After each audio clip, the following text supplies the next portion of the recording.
अब मैं तुमसे कहूँ चिताई ही त्रिदेवन की उत्पत्ति भाई। माँ अष्टंगी पिता निरंजन ये जमदारुण वंशन अंजन। तीन पुत्र अष्टंगी जाए ब्रह्मा विष्णु शिव नाम धराए। अब मैं तुमसे कहूँ चिताई तीन देवों की उत्पत्ति भाई। ये तो कबीर परमेश्वर की अमर वाणी, कबीर वाणी अर्थात प्रभु वाणी, सच्चिदानंद घन परमात्मा की वाणी अर्थात तत्व ज्ञान में आपने सुना। अब यही प्रमाणित दास आपको करेगा अपने पवित्र पुराणों में। पवित्र पुराणों के माध्यम से ही पवित्र हिंदू धर्म के ये नकली गुरु संत ब्राह्मण ऋषि महर्षि कहा करते थे कि हम पुराणों से बता रहे हैं कि विष्णु पुराण में ऐसे लिखा है, शिव पुराण में ऐसा लिखा है, शिव जी ही सर्वशक्तिमान है, और ब्रह्मा पुराण में ऐसा लिखा है, देवी पुराण में ऐसा लिखा है, और ब्रह्मा विष्णु महेश को अजरो अमर सर्वशक्तिमान सर्वेश्वर परमेश्वर मृत्युंजय कालज पता नहीं क्या उपमा दे रखी थी। और इनकी क्या स्थिति लिखी है उनमें पुराणों में लिखा है क्या, ये बता क्या रहे थे, ये आउट ऑफ सिलेबस हमें बता रहे थे। पाठ्यक्रम से अलग हमें ज्ञान देंगे वो नकली गुरु और ब्राह्मण। ब्राह्मण अर्थ कोई जाति विशेष नहीं, ब्राह्मण कहो, विद्वान कहो, गुरु कहो, आचार्य कहो, ऋषि कहो, संत कहो। तो उसमें अब से कुछ समय पहले ब्राह्मण कहलाते थे जो कुछ भक्ति मार्गदर्शन करते थे, उसको ऋषि कहो चाहे संत कहो, और चाहे ब्राह्मण कहो विद्वान कहो। तो वो नकली जो गुरु थे ब्राह्मण थे, वो अपने ज्ञान अपने सिलेबस से बाहर ही हमें बताते रहे, दंत कथा सुनाते रहे, लोकवेद सुनाते रहे। आपने सुना है कि कबीर परमेश्वर ने कहा के विषय में लिखा है कि वो कबीर परमेश्वर अपने जानकारी स्वयं ही देता है, आप ही बताता है। तो उन्होंने क्या बताया, उस परमेश्वर ने स्वयं ही आकर के बताया कि ये सभी जो ज्ञान आपको दिया गया है ये लोक वेद है। अपनी महिमा अपने ऊपर ही डालकर हमें समझा रहे प्रभु कि पीछे लग गया जाऊं था मैं लोक वेद के साथ, रस्ते में सतगुरु मिले दीपक दे दिया हाथ। लोकवेद, लोकवेद वो होता है जो सुना सुनाया अक्षेत्रीय ज्ञान। परमात्मा कहते हैं कि मैं अर्थात आप जी सभी लोकवेद के साथ पीछे पीछे लग रहे थे और रास्ते में सतगुरु मिल गया। सतगुरु मीन तत्वदर्शी संत। वैसे तो गुरु शब्द पर्याप्त है, यदि ये नकली गुरु बीच में टांग ना अड़ाते तो, नहीं तो सतगुरु कहने की आवश्यकता नहीं थी, गुरु ही शब्द बहुत है। लेकिन नकली गुरु अनेक हैं, इसलिए सतगुरु परमेश्वर ने सतगुरु शब्द कहा अपने विषय में। सतगुरु का अर्थ है जो सच्चा ज्ञान देवे, तत्व ज्ञान बतावे, यथार्थ ज्ञान दे, मूल ज्ञान का से परिचित कराए, उसको सतगुरु सच्चा गुरु कहते हैं। तो कहते हैं परमात्मा के पीछे लग गया जाऊं था मैं लोक वेद के साथ, और रास्ते में सतगुरु मिल गए, वो तत्वदर्शी संत मिले। भक्ति मार्ग रूपी रास्ते में हम लोक वेद के आधार पर साधनाएं कर रहे थे, दंत कथाओं के आधार पर भगवानों को मान रहे थे, रास्ते में सतगुरु मिले, तत्वदर्शी संत, यानी परमात्मा अपने ऊपर बता रहे हैं कि जब तुम्हें तत्वदर्शी संत मिलेगा, उन्होंने तत्व ज्ञान रूपी टॉर्च, तत्व ज्ञान रूपी ये दीपक दे दिया। इसकी रोशनी में आप अपने ठीक ठिकाने पहुंच जाओगे और सच्चे मार्ग पर चलते रहोगे।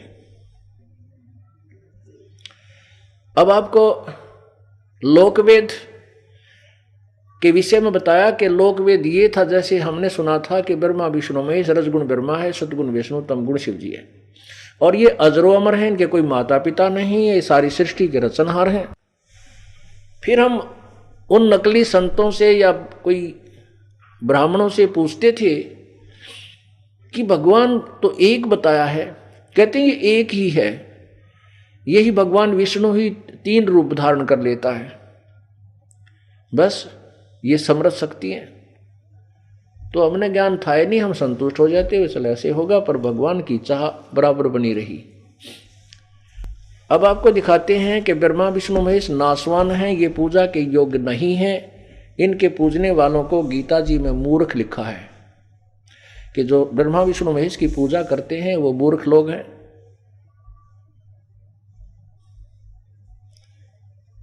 और यही बात परमात्मा ने कहा है कि इस काल के बेटे हैं ये तीनों देवा, ब्रह्मा विष्णु महेश, तिसके सुत हैं तीनों देवा, ये अंधे जीव करते हैं सेवा। सेवा माने पूजा। ज्ञानहीन अंधे लोग इन ब्रह्मा विष्णु महेश की पूजा करते हैं, ये पूजा के योग्य नहीं है, ये इष्ट रूप में मान्य नहीं है। वो परमात्मा परम अक्षर ब्रह्म है जो कबीर भगवान है, जिसका वास्तविक नाम कबीर है। अब आपको पवित्र शिव पुराण में दिखाते हैं सृष्टि रचना के विषय में, जो कबीर परमेश्वर जी ने 600 वर्ष पहले बोली थी और आज वो सदग्रंथ हमें प्रमाणित कर रहे हैं।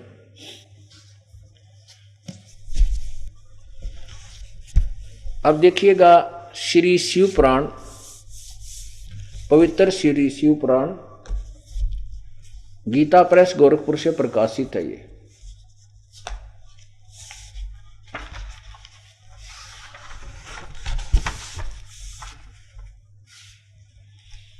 ये देखिएगा संक्षिप्त शिव पुराण, और इसके कौन संपादक हैं? हनुमान प्रसाद पोदार। अभी आपने देखा इनका संपादक कौन है?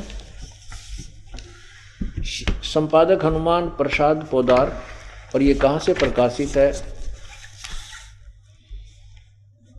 ये प्रकाशक में मुद्रक हैं गीता प्रेस गोरखपुर, गोविंद भवन कार्यालय, कोलकाता का संस्थान। इसके अध्याय नंबर 6 में रुद्र संहिता, ये देखिए अध्याय नंबर 5 यहाँ समाप्त होता है और अध्याय नंबर 6 यहाँ प्रारंभ होता है। और इसके ये रुद्र संहिता 99 पृष्ठ से हम प्रारंभ करेंगे। ये 6ठा अध्याय है रुद्र संहिता का। नारद जी ने अपने पूज्य पिताजी ब्रह्मा जी से पूछा था, ये यहां पर प्रकरण इसी का चल रहा है। ये सारी कहते हैं, ये सब मुझे कथा सुना, कैसे इनका जन्म हुआ, कौन कौन। अच्छा, यहां से उत्तर देते हैं। ब्रह्मा जी ने उत्तर दिया नारद जी को, कहा ब्रह्मन देव शिरोमणे, तुम सदा समस्त जगत के उपकार में ही लगे रहते हो। तुमने लोगों के हित की कामना से बहुत उत्तम बात पूछी है। आगे देखिए, जिस समय समस्त चराचर जगत नष्ट हो गया था, सर्वत्र केवल अंधकार ही अंधकार था, न सूर्य दिखाई देते थे न चंद्रमा, अन्य ग्रहों और नक्षत्रों का भी पता नहीं था, न दिन होता था न रात, अग्नि पृथ्वी वायु और जल का भी की सत्ता नहीं थी।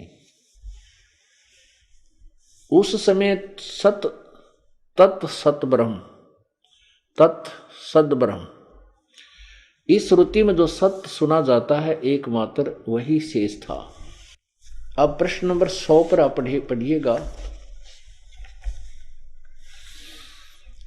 जिस परब्रह्म के विषय में ज्ञान और अज्ञान से पूर्ण उक्तियों द्वारा इस प्रकार ऊपर बताए अनुसार विकल्प किए जाते हैं। अब पुण्यात्माओं देखो, पुराण का वक्ता स्वयं कहता है कि कुछ ज्ञान कुछ अज्ञान के द्वारा जो भी कहा जाता है वो मैं तुझे सुनाता हूं। इससे एक तो सिद्ध ये हुआ कि पुराण का वक्ता पूर्ण ज्ञानी नहीं है। कौन है पुराण का वक्ता? ब्रह्मा। फिर भी ब्रह्मा जी ने कुछ तो परमेश्वर से सुना हुआ ज्ञान जो कि उन्होंने परमेश्वर ने आके स्वयं बताया था, लेकिन ब्रह्मा जी ने अपने अभिमानवश और काल की प्रेरणावश स्वीकार नहीं किया था। उसका कुछ अंश स्वयं जरूर घोट लिया था। अब इसीलिए विचलित सा ज्ञान कहते हैं, कभी ब्रह्म कहते हैं, कहीं परब्रह्म कहते हैं। इसी को, किसको? शिव को। ये काल के जाल आपको विस्तार से समझाया जाएगा तब ये समझ में आएगा। अब देखना, जिस परब्रह्म के विषय में ज्ञान और अज्ञान से पूर्ण उक्तियों द्वारा ऊपर बताए अनुसार विकल्प किए जाते हैं, उसने कुछ काल के बाद, समय के बाद द्वितीय की इच्छा प्रकट की। उसके भीतर एक से अनेक होने के का संकल्प उदित हुआ। तब उस निराकार परमात्मा ने अपनी लीला शक्ति से अपने लिए मूर्ति की कल्पना की। ये देखो, जो मूर्ति रहित परब्रह्म है उसकी मूर्ति चिन्ह में आकार भगवान सदाशिव हैं। अर्वाचीन और प्राचीन विद्वान उन्हीं को ईश्वर कहते हैं। उस समय एकाकी रहकर स्वेच्छा अनुसार विहार करने वाले उन सदाशिव ने अपने विग्रह से स्वयं ही एक स्वरूप भूता शक्ति की सृष्टि की, जो उनके अपने श्री अंग से कभी अलग होने वाली नहीं थी। उस पराशक्ति को प्रधान, ये प्रकृति शब्द और प्रधान शब्द याद रखना। ये गीता जी में सिद्ध करेगा ये दास कि ब्रह्मा विष्णु महेश इस प्रकृति से, दुर्गा से उत्पन्न हुए हैं। गीता जी में लिखा है। उस पराशक्ति को प्रधान प्रकृति गुणवती माया बुद्धि तत्व की जननी तथा विकार रहित बताया है। उस शक्ति, वह शक्ति अंबिका कही गई है। उसी को प्रकृति सर्वेश्वरी त्रिदेव जननी। अब मैं तुमसे कहूं चिताई, त्रिदेवन की उत्पत्ति भाई। परमात्मा बता रहे हैं कि इन तीनों देवताओं की उत्पत्ति बताता हूं। और वही त्रिदेवन की जननी कौन है? मां अष्टंगी, पिता निरंजन, ये जम दारुण वंशन अंजन। तीन पुत्र अष्टंगी जाए, ब्रह्मा विष्णु शिव नाम धराए। आज से 600 वर्ष पहले परमेश्वर ने ये सत्य ज्ञान दिया था, ये तत्व ज्ञान दिया था।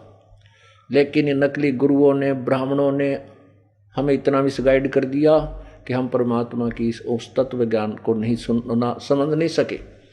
आज वही ज्ञान हमारे सदग्रंथ सेकंड कर रहे हैं, प्रभु के ज्ञान को प्रमाणित कर रहे हैं, समर्थन कर रहे हैं। पुण्यात्माओं, वो पूर्ण परमात्मा थे और वो अज्ञानी लोग थे जो उनको अशिक्षित कहा करते थे। अब क्या बता रहे हैं? ये आपकी पवित्र पुराण बोल रही है, शिव पुराण, रुद्र संहिता अध्याय नंबर 6 आपको सुना रहे हैं, प्रश्न नंबर 100 पे, गीता प्रेस गोरखपुर से प्रकाशित। सुनिएगा। उसी को प्रकृति सर्वेश्वरी त्रिदेव जननी नित्या और मूल कारण भी कहते हैं। सदाशिव द्वारा प्रकट की गई। सदाशिव ये काल है, ज्योति निरंजन है, उसके द्वारा प्रकट की। परमात्मा ने उसके पेट से निकाली थी। उस शक्ति के 8 भुजाएं हैं। हो गया स्पष्ट, अष्टंगी है वो। एकाकी होने पर वह माया संयोगवत अनेक। ये देखो, वेद एकनी होने पर वह माया संयोग वसात अनेक हो जाती है। जो सदाशिव हैं, इस काल की तरफ संकेत है। उन्हें परम पुरुष, ईश्वर, शिव, शंभु और महेश्वर कहते हैं। वे, ये देखिएगा 101 पृष्ठ पर, वे अपने सारे अंगों में भस्म रमाए रहते हैं। उन काल रूपी ब्रह्म ने एक ही समय में शक्ति के साथ, ये नाथ नहीं, ये मिसप्रिंट है, यहाँ साथ है, शक्ति के साथ शिवलोक नामक अक्षेत्र का निर्माण किया था। यानी दुर्गा के साथ शिवलोक नामक अक्षेत्र का निर्माण किया था। उस उत्तम अक्षेत्र को काशी कहते हैं। वह परम निर्वाण व मोक्ष का स्थान है जो सबके ऊपर विराजमान है। वे प्रिया और प्रियतम रूप यानी पत्नी और पति के रूप में शक्ति और शिव, ये दुर्गा और काल, जो परमानंद रूप स्वरूप है, उस मनोरम क्षेत्र में नित्य निवास करते हैं। काशीपुरी परमानंद रूपिणी है। मुने शिव और शिवा ने, दुर्गा और इस काल ने। यहां देखिएगा, हाँ, दुर्गा और काल ने, शिव और शिवा ने प्रलय काल में भी कभी उस क्षेत्र को अपने सानिध्य से मुक्त नहीं किया।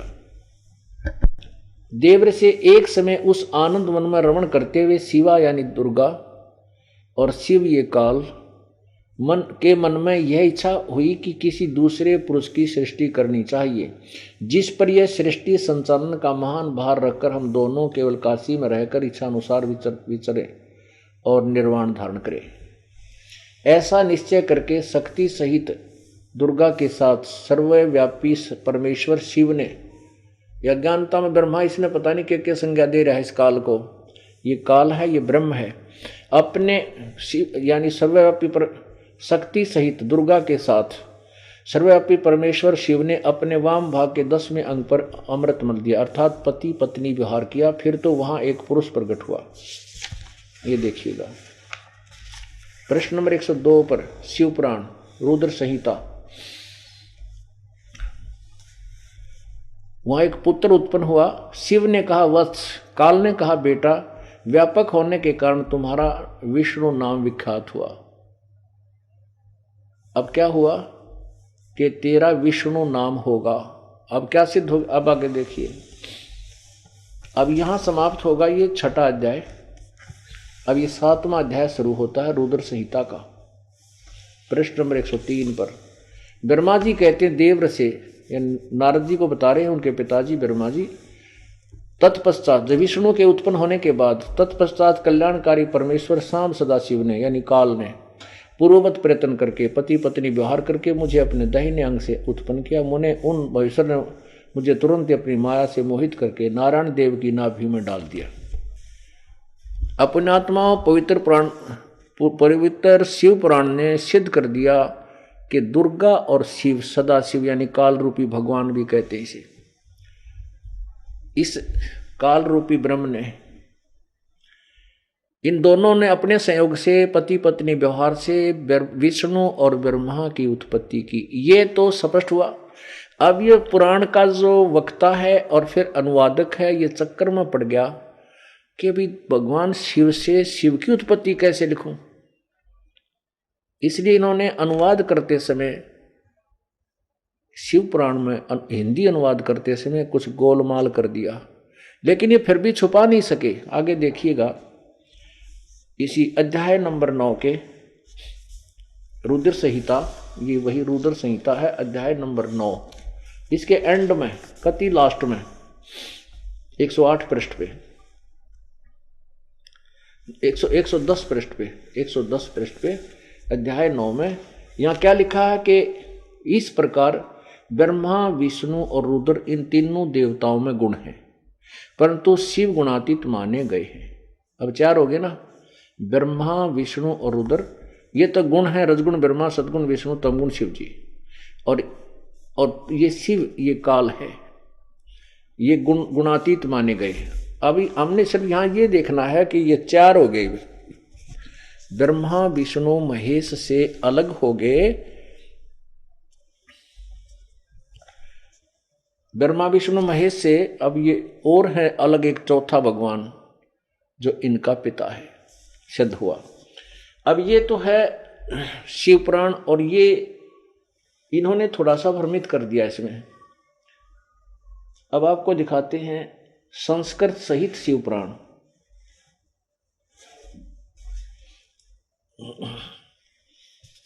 ये है संस्कृत सहित, और इसमें अनुवाद भी साथ किया है उन्हीं विद्वानों ने।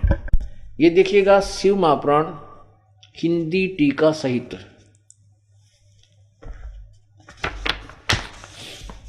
श्री शिव महापुराण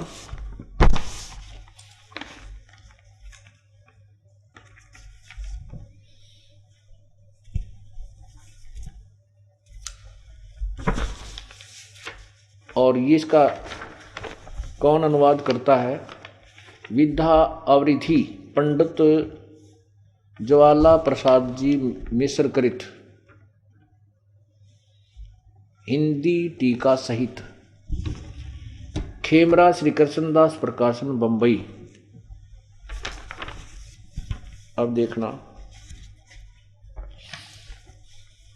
इसके रुद्र संहिता अध्याय नंबर 2 में 1 में, ये देखना रुद्र संहिता, ये शिव पुराण है, ये है रुद्र संहिता भाग 2 अध्याय नंबर 1। इसके मंत्र नंबर 17 में क्या लिखा है? ब्रह्मा विष्णु महेश ये तीनों देवता शिव के अंग से प्रकट हैं। महेश उनमें पूर्णांश स्वयं शिव ही हैं। अब देखो इनकी अकल अनुवाद करता है कि ब्रह्मा विष्णु महेश ये तीनों देवता शिव के अंग से प्रकट हैं। और फिर ये उड़ जा रहा है कि महेश उनमें पूर्णांश स्वयं शिव ही हैं। कौन बोल रहा है? ब्रह्मा बोल रहा है। बोल ब्रह्मा, जब ब्रह्मा जी उत्पन्न हुए, कहते हैं जब मैं कमल के फूल पर बैठा पाया, जब मेरी उत्पत्ति हुई, मुझे नहीं मालूम है कहाँ से उत्पन्न हुआ। तो इससे सिद्ध है कि ये कंप्लीट नॉलेज नहीं रखता। ब्रह्मा जी को पूर्ण ज्ञान नहीं है। ये उलझ पुलझ इसलिए उलझा रहा है जब साथ ये भी कह रहा है कि ब्रह्मा विष्णु महेश शिव से उत्पन्न हुए, और फिर कहते शिव तो वही है। ये अज्ञान की गिठड़ी सारे समाज ने बांध रखी थी। अब देखिएगा, यही वो शिवपुराण, और इसमें शिवपुराण के रुद्र संहिता अध्याय नंबर 6 में जो आपको मैंने पढ़कर सुनाया, उसी में इसमें कितना अंतर है वहां तो उन्होंने विचलित किया है, अब इसमें स्पष्ट किया है।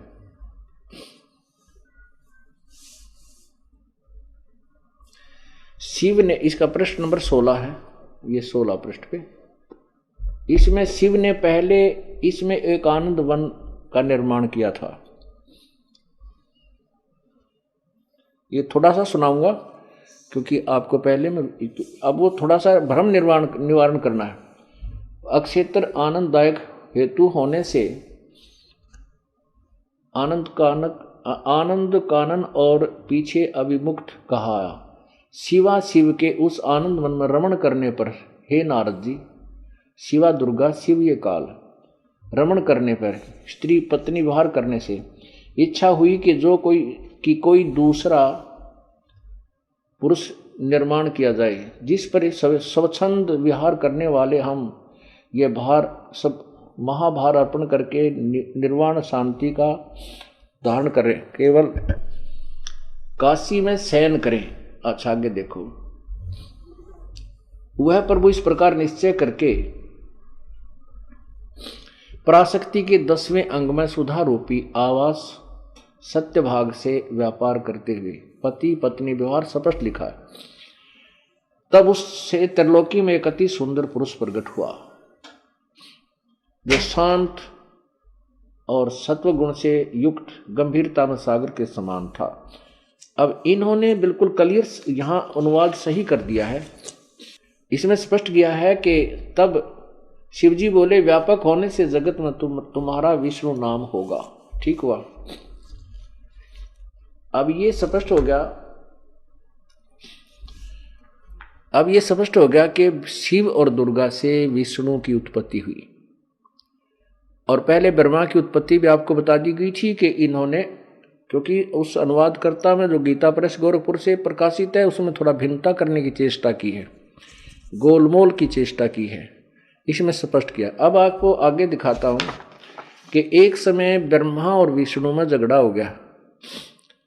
विष्णु कहता है ब्रह्मा को, मैं तेरा बाप, और ब्रह्मा कहता है मैं तेरा बाप। इसी बात पर दोनों लट्ठम लट्ठा लड़ाई झगड़ा शुरू कर दिया और हथियार निकाल लिए। बहुत सी सेनाएं इनकी मृत्यु को प्राप्त हुई। आपस में बहुत गंभीर युद्ध हुआ। उस समय का वर्णन सुनाते हैं कि फिर काल आके प्रकट हो गया। उसने उनके बीच में ब्रह्मा और विष्णु के बीच में एक तेजोमय लिंग स्तंभ, एक खंभासा प्रकट कर दिया,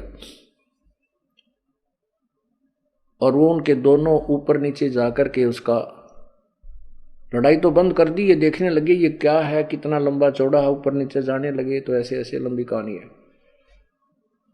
भावार्थ ये है कि फिर ये दास ये चाहता है सिद्ध करना कि ब्रह्मा विष्णु महेश ये अलग हैं, इनका बाप अलग है, जो परमात्मा ने स्पष्ट किया है। तो अब ये सदग्रंथ स्पष्ट कर देंगे पुराण, तो पवित्र हिंदू समाज परमेश्वर की वाणी को सहर्ष स्वीकार करेगा। क्योंकि हमें भगवान चाहिए, परमात्मा की आवश्यकता सब आत्माओं को है। ये जब से प्रभु से बिछड़ी है तभी से उसकी खोज कर रही है। लेकिन ये नकली संत, नकली पंथ और नकली ये जो गुरुजी परमात्मा तक नहीं जाने देते, वो काल प्रेरित है। अब आपको बताते हैं, देखिएगा, ये है वही शिव पुराण पृष्ठ नंबर 11 पे विश्व संहिता, ये है विद्वेश्वर संहिता 1 और अध्याय 6। नंदीकेश्वर बोले, हे योगिंद्र, आगे एक समय विष्णु भगवान से शैया पर अपने गरुड़ादि पार्षदों के साथ संयुक्त लक्ष्मी सहित शयन करते थे, सो रहे थे। उस समय ब्रह्म ज्ञानियों में श्रेष्ठ, ओह कौन? ब्रह्मा जी, इनका ब्रह्म ज्ञानी ब्रह्मा जी है। और ब्रह्मा जी क्या बोल रहा है? अपनी सब इच्छा से वहां आए। वहां पर एक सुंदर सेज पर शयन करते हुए कमल लोचन विष्णु जी से पूछने लगे, तुम कौन हो? ब्रह्मा जी पूछ रहा है ब्रह्मज्ञानी, और के बोल रहा आगे देखिए, तुम कौन हो जो मुझे देखकर अभिमानी पुरुष के समान शयन करते हो? हे वत्स, ब्रह्मा जी कहते विष्णु को, हे बेटा उठो, देखो मैं तुम्हारा स्वामी आया हूं। स्वामी माने मालिक। आए हुए गुरु को देखकर जो अभिमान करता है, उस द्रोही मूड का प्रायश्चित होना उचित है।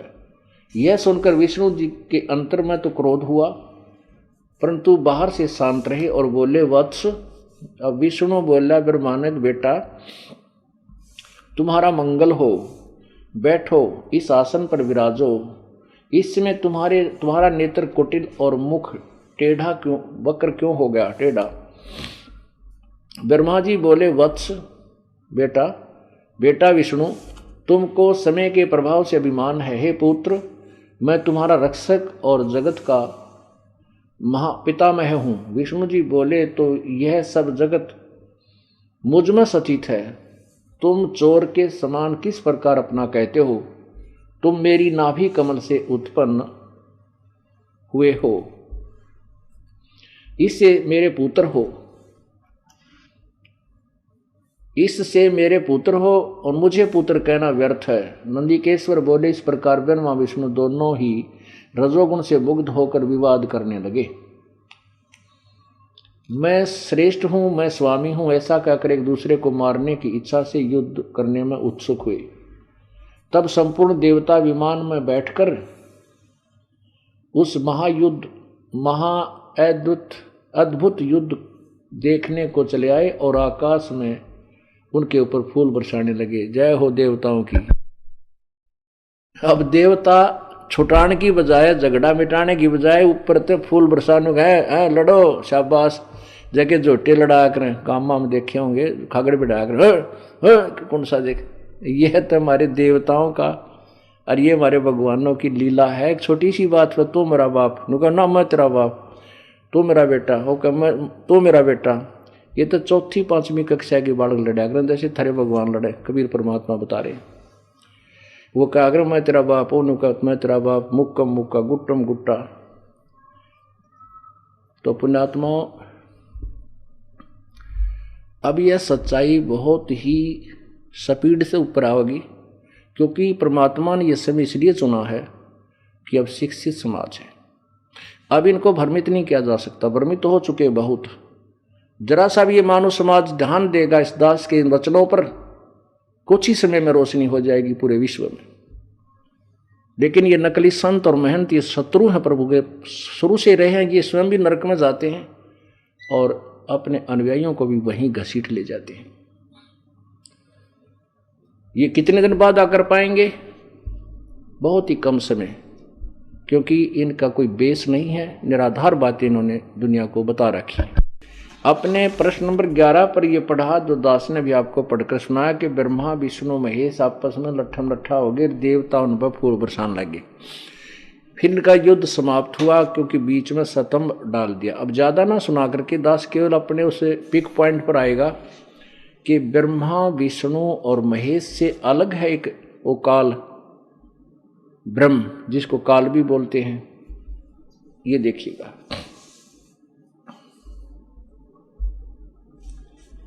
ये है यही विद्वेश्वर संहिता अध्याय नंबर 9 में, और शिव पुराण अध्याय नंबर 17। कौन सी शिव पुराण? ये वाली जो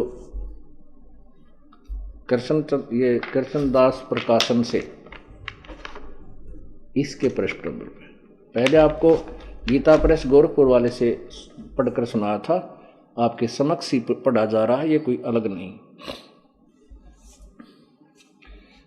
नंदीकेश्वर बोले, इस प्रकार भगवान ने उन नम्र हुए ब्रह्मा और विष्णु पर अनुग्रह करके उनके युद्ध में जो परस्पर उनकी सेना मर गई थी, उस सब को अपनी शक्ति से जीवाकर उठाया। फिर वो क्या कहता है काल, वो चौथा भगवान, मेरे सकल और निष्कल भेद से 2 रूप हैं।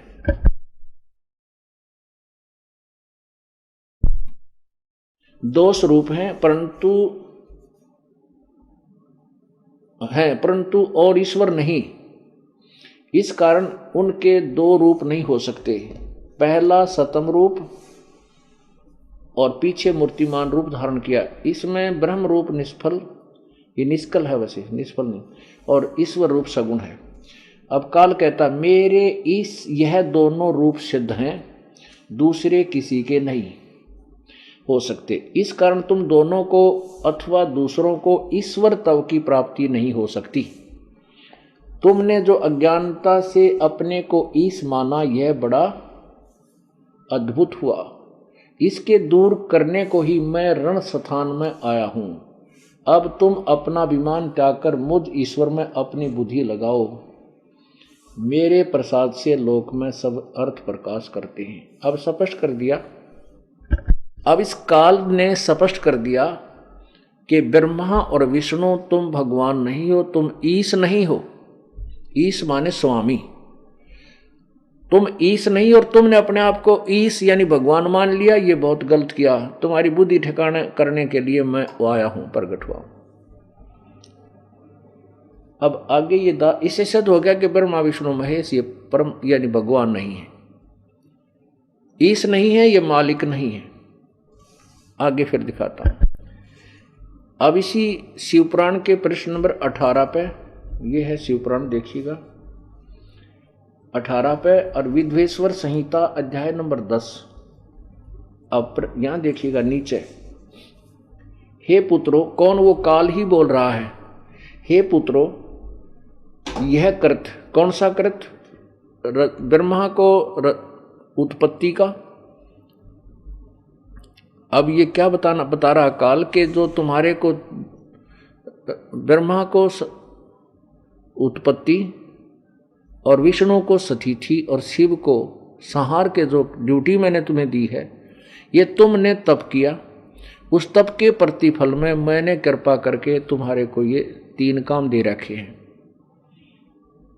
लेकिन तुम अनुग्रह नहीं कर सकते। अनुग्रह माने जैसे जिसने जैसा कर्म किया वैसा ही फल दे सकते हो मेरे अंतर्गत प्राणियों को, लेकिन तुम कृपा करके उनके कर्म को कम और ज्यादा यानी उनके में कोई लाभ हानि अलग नहीं कर सकते उनके प्रारब्ध के अतिरिक्त।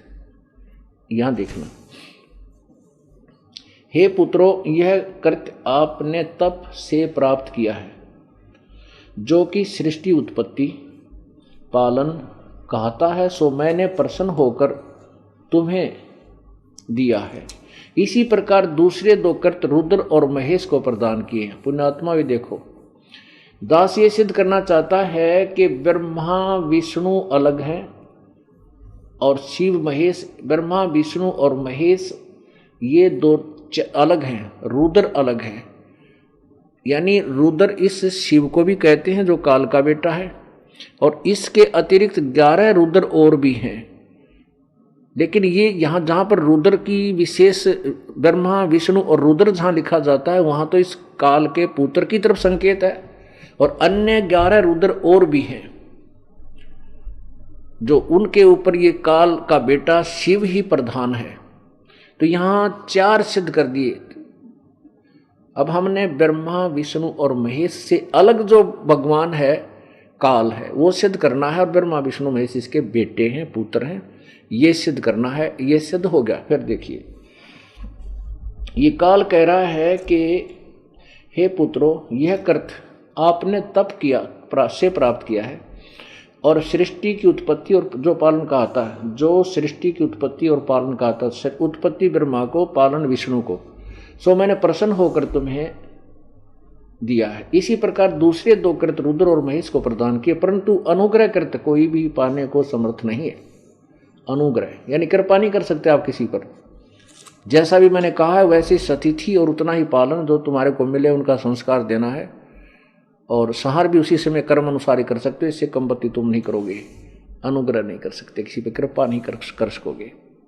यही कारण था कि जब अभिमन्यु की मृत्यु हुई चक्रव्यूह में, अभिमन्यु की मृत्यु हुई, श्री कृष्ण जी उसको जीवित नहीं कर सके, जबकि उनका सगा भांजा था, सुभद्रा का पुत्र था, कौरवों पांडवों का कुल नाश हो रहा था, श्री कृष्ण रो रहा था, सुभद्रा टक्कर मार रही थी, शिव कृष्ण अर्थात विष्णु उसे जीवित नहीं कर सका, अनुग्रह नहीं कर सका। यही प्रमाण करती है अपनी शिवपुराण। अब दास यही सिद्ध करना चाहता, शिवपुराण का चैप्टर, शिवपुराण का जो पार्ट है वो अब इस विषय पर समाप्त हुआ। अब आपको सिद्ध हो गया कि प्रकृति दुर्गा को कहते हैं, 8 भुजा वाली है, तीनों देवताओं की जननी है, और काल रूपी ब्रह्म भी इसी को कहते हैं। किसको? काल को। आपने शिव पुराण अभी देखा था, फिर देखिएगा जो गीता प्रेस गोरखपुर से प्रकाशित है, इसमें से सिद्ध करना है कि काल रूपी ब्रह्म कौन है। ये रुद्र संहिता अध्याय नंबर 6 प्रश्न नंबर 101 पर क्या लिखा है कि वे अपने सारे अंगों पर भस्म रमाए रहते उन काल रूपी ब्रह्म ने, ये काल रूपी ब्रह्म ने शक्ति के साथ, नाथ नहीं है, शिवलोक नामक क्षेत्र का निर्माण किया, और फिर उन्होंने एक समय आनंद मन रमण करते हुए शिवा और शिव के मन में इच्छा हुई किसी दूसरे पुरुष की सृष्टि करनी चाहिए। ऐसा निश्चय करके शक्ति सहित सर्वव्यापी परमेश्वर ने अपने वाम भाव पर 10वें अपने लिखा है, इन्होंने ये गलत कर दिया, शिव ने नहीं, वहां उसमें स्पष्ट लिखा था शिवा के 10वें अंग पर अमृत मल दिया। फिर तो वहां से एक पुरुष प्रकट हुआ जो तीनों लोकों में सबसे सुंदर था। उसका नाम क्या है? शिव ने कहा वत्स, इस काल रूपी ब्रह्म ने कहा वत्स, व्यापक होने के कारण तुम्हारा विष्णु नाम विख्यात हुआ। फिर ब्रह्मा कहता है कि तत्पश्चात कल्याणकारी परमेश्वर शाम सदाशिव ने पूर्वत प्रयत्न करके उसी तरह दाहिने अंग से मुझे उत्पन्न किया। अब सिद्ध हो गए, अब इन तीन सिद्ध हो गए, ब्रह्मा विष्णु और महेश। पुण्यात्मा ये सदग्रंथ इसलिए दिखा रहा है ये दास के वर्तमान में सभी शिक्षित, मानव समाज शिक्षित है, बूढ़े से लेकर और बालक तक सभी अक्षर ज्ञान युक्त है, और हम अब भ्रमित नहीं हो सकते जब ये ज्ञान आंखों देख लेंगे।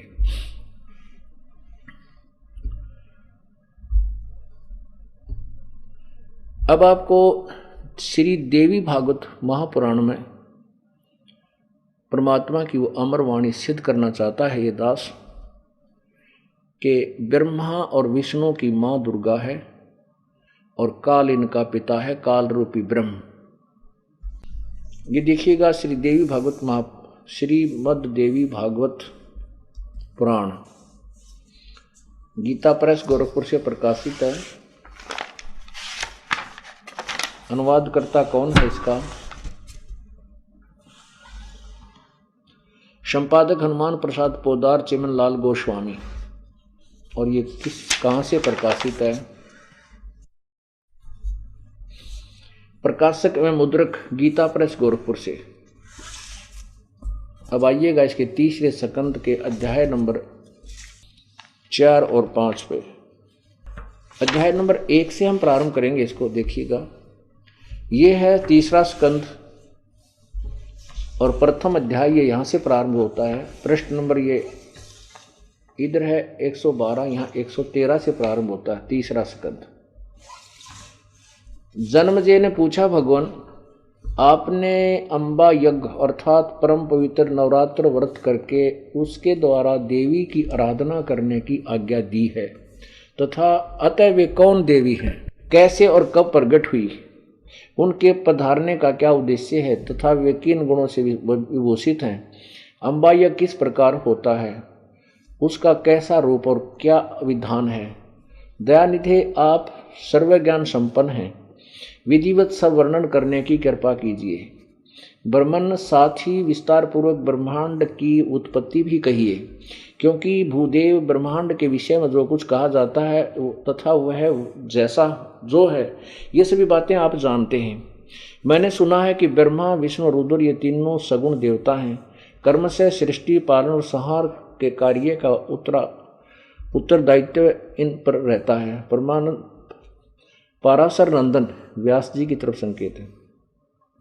पराशर नंदन व्यास जी, अब मैं इनके संबंध में विस्तार पूर्वक सुनना चाहता हूँ, ब्रह्मा विष्णु महेश के। आप बतलाने की कृपा करें। व्यास जी कहते हैं, राजन आपकी बुद्धि बड़ी विशाल है। अभी तुमने जो प्रश्न पूछा कि ब्रह्मांड की उत्पत्ति कैसे हुई, सो वह महान कठिन विषय है। उसमें अनेक प्रश्न उठ जाते हैं। यही प्रश्न पूर्व समय मैंने नारद जी से कहा था, उन्होंने उत्तर दिया। आगे देखो, मैंने कहा मुने, व्यास जी कहते हैं मैंने नारद जी से पूछा था,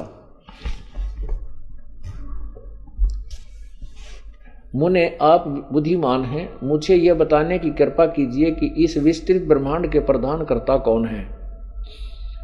मुनिवर, यह ब्रह्मांड कहां से उत्पन्न हो गया। दिविजवर, साथ ही यह भी बताइए कि यह ब्रह्मांड विनाशशील है अथवा सदा रहने वाला। इसकी रचना करने वाला कोई एक है अथवा बहुत से इसके रचयिता हैं, आदि आदि।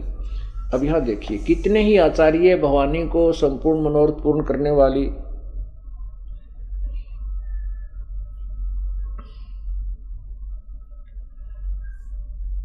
बतलाते हैं। वे आदि माया महाशक्ति एवं परम पुरुष के साथ रहकर कार्य संपादन करने वाली प्रकृति हैं।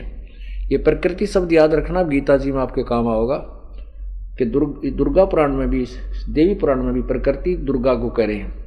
ब्रह्म के साथ उनका अभेद संबंध है। ब्रह्म ये काल है, काल रूपी ब्रह्म आपने शिव पुराण में पढ़ा था अभी, तो ये काल रूपी ब्रह्म के साथ इस प्रकृति का अभेद संबंध है, अर्थात ये पति पत्नी रूप में, अर्धांगिनी रूप में इसके साथ है।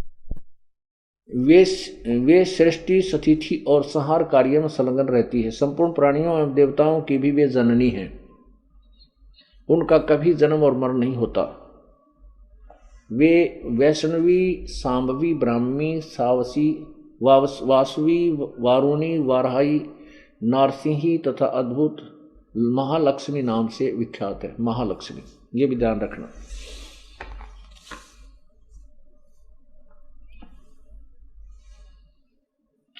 अब नारद जी बता रहे हैं व्यास जी को। नारद जी कहते हैं, व्यास जी, प्राचीन समय की बात है, यही संदेह मेरे हृदय में उत्पन्न हो गया था। तब मैं अपने पिता अमित तेजस्वी ब्रह्मा जी के स्थान पर गया और उनसे इस विषय में, जिस विषय में तुम मुझसे पूछ रहे हो उसी विषय में मैंने पूछा। पिताजी, यह संपूर्ण ब्रह्मांड कहाँ से उत्पन्न हुआ। विभो, आपने सम्यक प्रकार से इसकी रचना की है अथवा विष्णु इसके रचयिता हैं या शंकर ने इसकी सृष्टि की है। जगत प्रभो, आप विश्व के आत्मा हैं, सच्ची बात बताने की कृपा करें। किन देवताओं की पूजा करनी चाहिए तथा कौन देवता सबसे बड़े एवं सर्वसमर्थ हैं। निष्पाप ब्रह्मा जी, इन सभी प्रश्नों का समाधान करके मेरे हृदय के संदेह को दूर करने की कृपा कीजिए। सत्यवती नंदन व्यास जी, इस प्रकार मेरे प्रश्न करने पर लोक पिता में ब्रह्मा जी मुझसे कहने लगे। ब्रह्मा जी ने कहा, बेटा, मैं इस प्रश्न का क्या उत्तर दूं, यह प्रश्न बड़ा ही जटिल है। आगे देखना, तुम भगवान विष्णु, महाभाग, तुम भगवान विष्णु से इसका समुचित समाधान पा सकते हो। महामते, इस संसार में कोई भी रागी पुरुष ऐसा नहीं है जिसे यह हर रहस्य विदित हो। जो त्यागी, अहंकारित एवं ईर्षा शून्य है, वही इसके रहस्य को जान सकता है। पूर्व काल में सर्वत्र जल ही जल था, सथावर जंगम जितने प्राणी में कोई भी नहीं थे। तब कमल से मेरी उत्पत्ति हुई। उस समय मुझे सूर्य, चंद्रमा, वृक्ष तथा पर्वत कोई भी दिखाई नहीं दिए, नहीं पड़े। मैं कमल की कणका पर बैठकर विचार करने लगा, इस अगाध जल में मैं कैसे उत्पन्न हो गया। मेरा कौन रक्षक है, तथा इस प्रलय काल में सृष्टि में संहार करने वाले कौन विशिष्ट पुरुष हैं, प्रभु हैं। वो पुरुष माने भगवान है। कहीं भी स्पष्ट रूप से भूमि भी नहीं दिखती जिस पर यह जल टिका हुआ हो, अथ जैसे यह कमल कहाँ से उत्पन्न हुआ। और पुण्यात्मा देखो, इन सभी पुराणों का ज्ञान दाता ब्रह्मा है। ब्रह्मा से सुने हुए ज्ञान को आगे जिसने भी वक्ता ने बोला है उसके नाम से पुराण का नाम पड़ गया। अब यो खुद कहेगी ब्रह्मा जी के मैं जब कमल के फूल पर बैठा था तो मुझे नहीं पता मैं कहाँ से उत्पन्न हो गया, सब जगह जल ही जल था।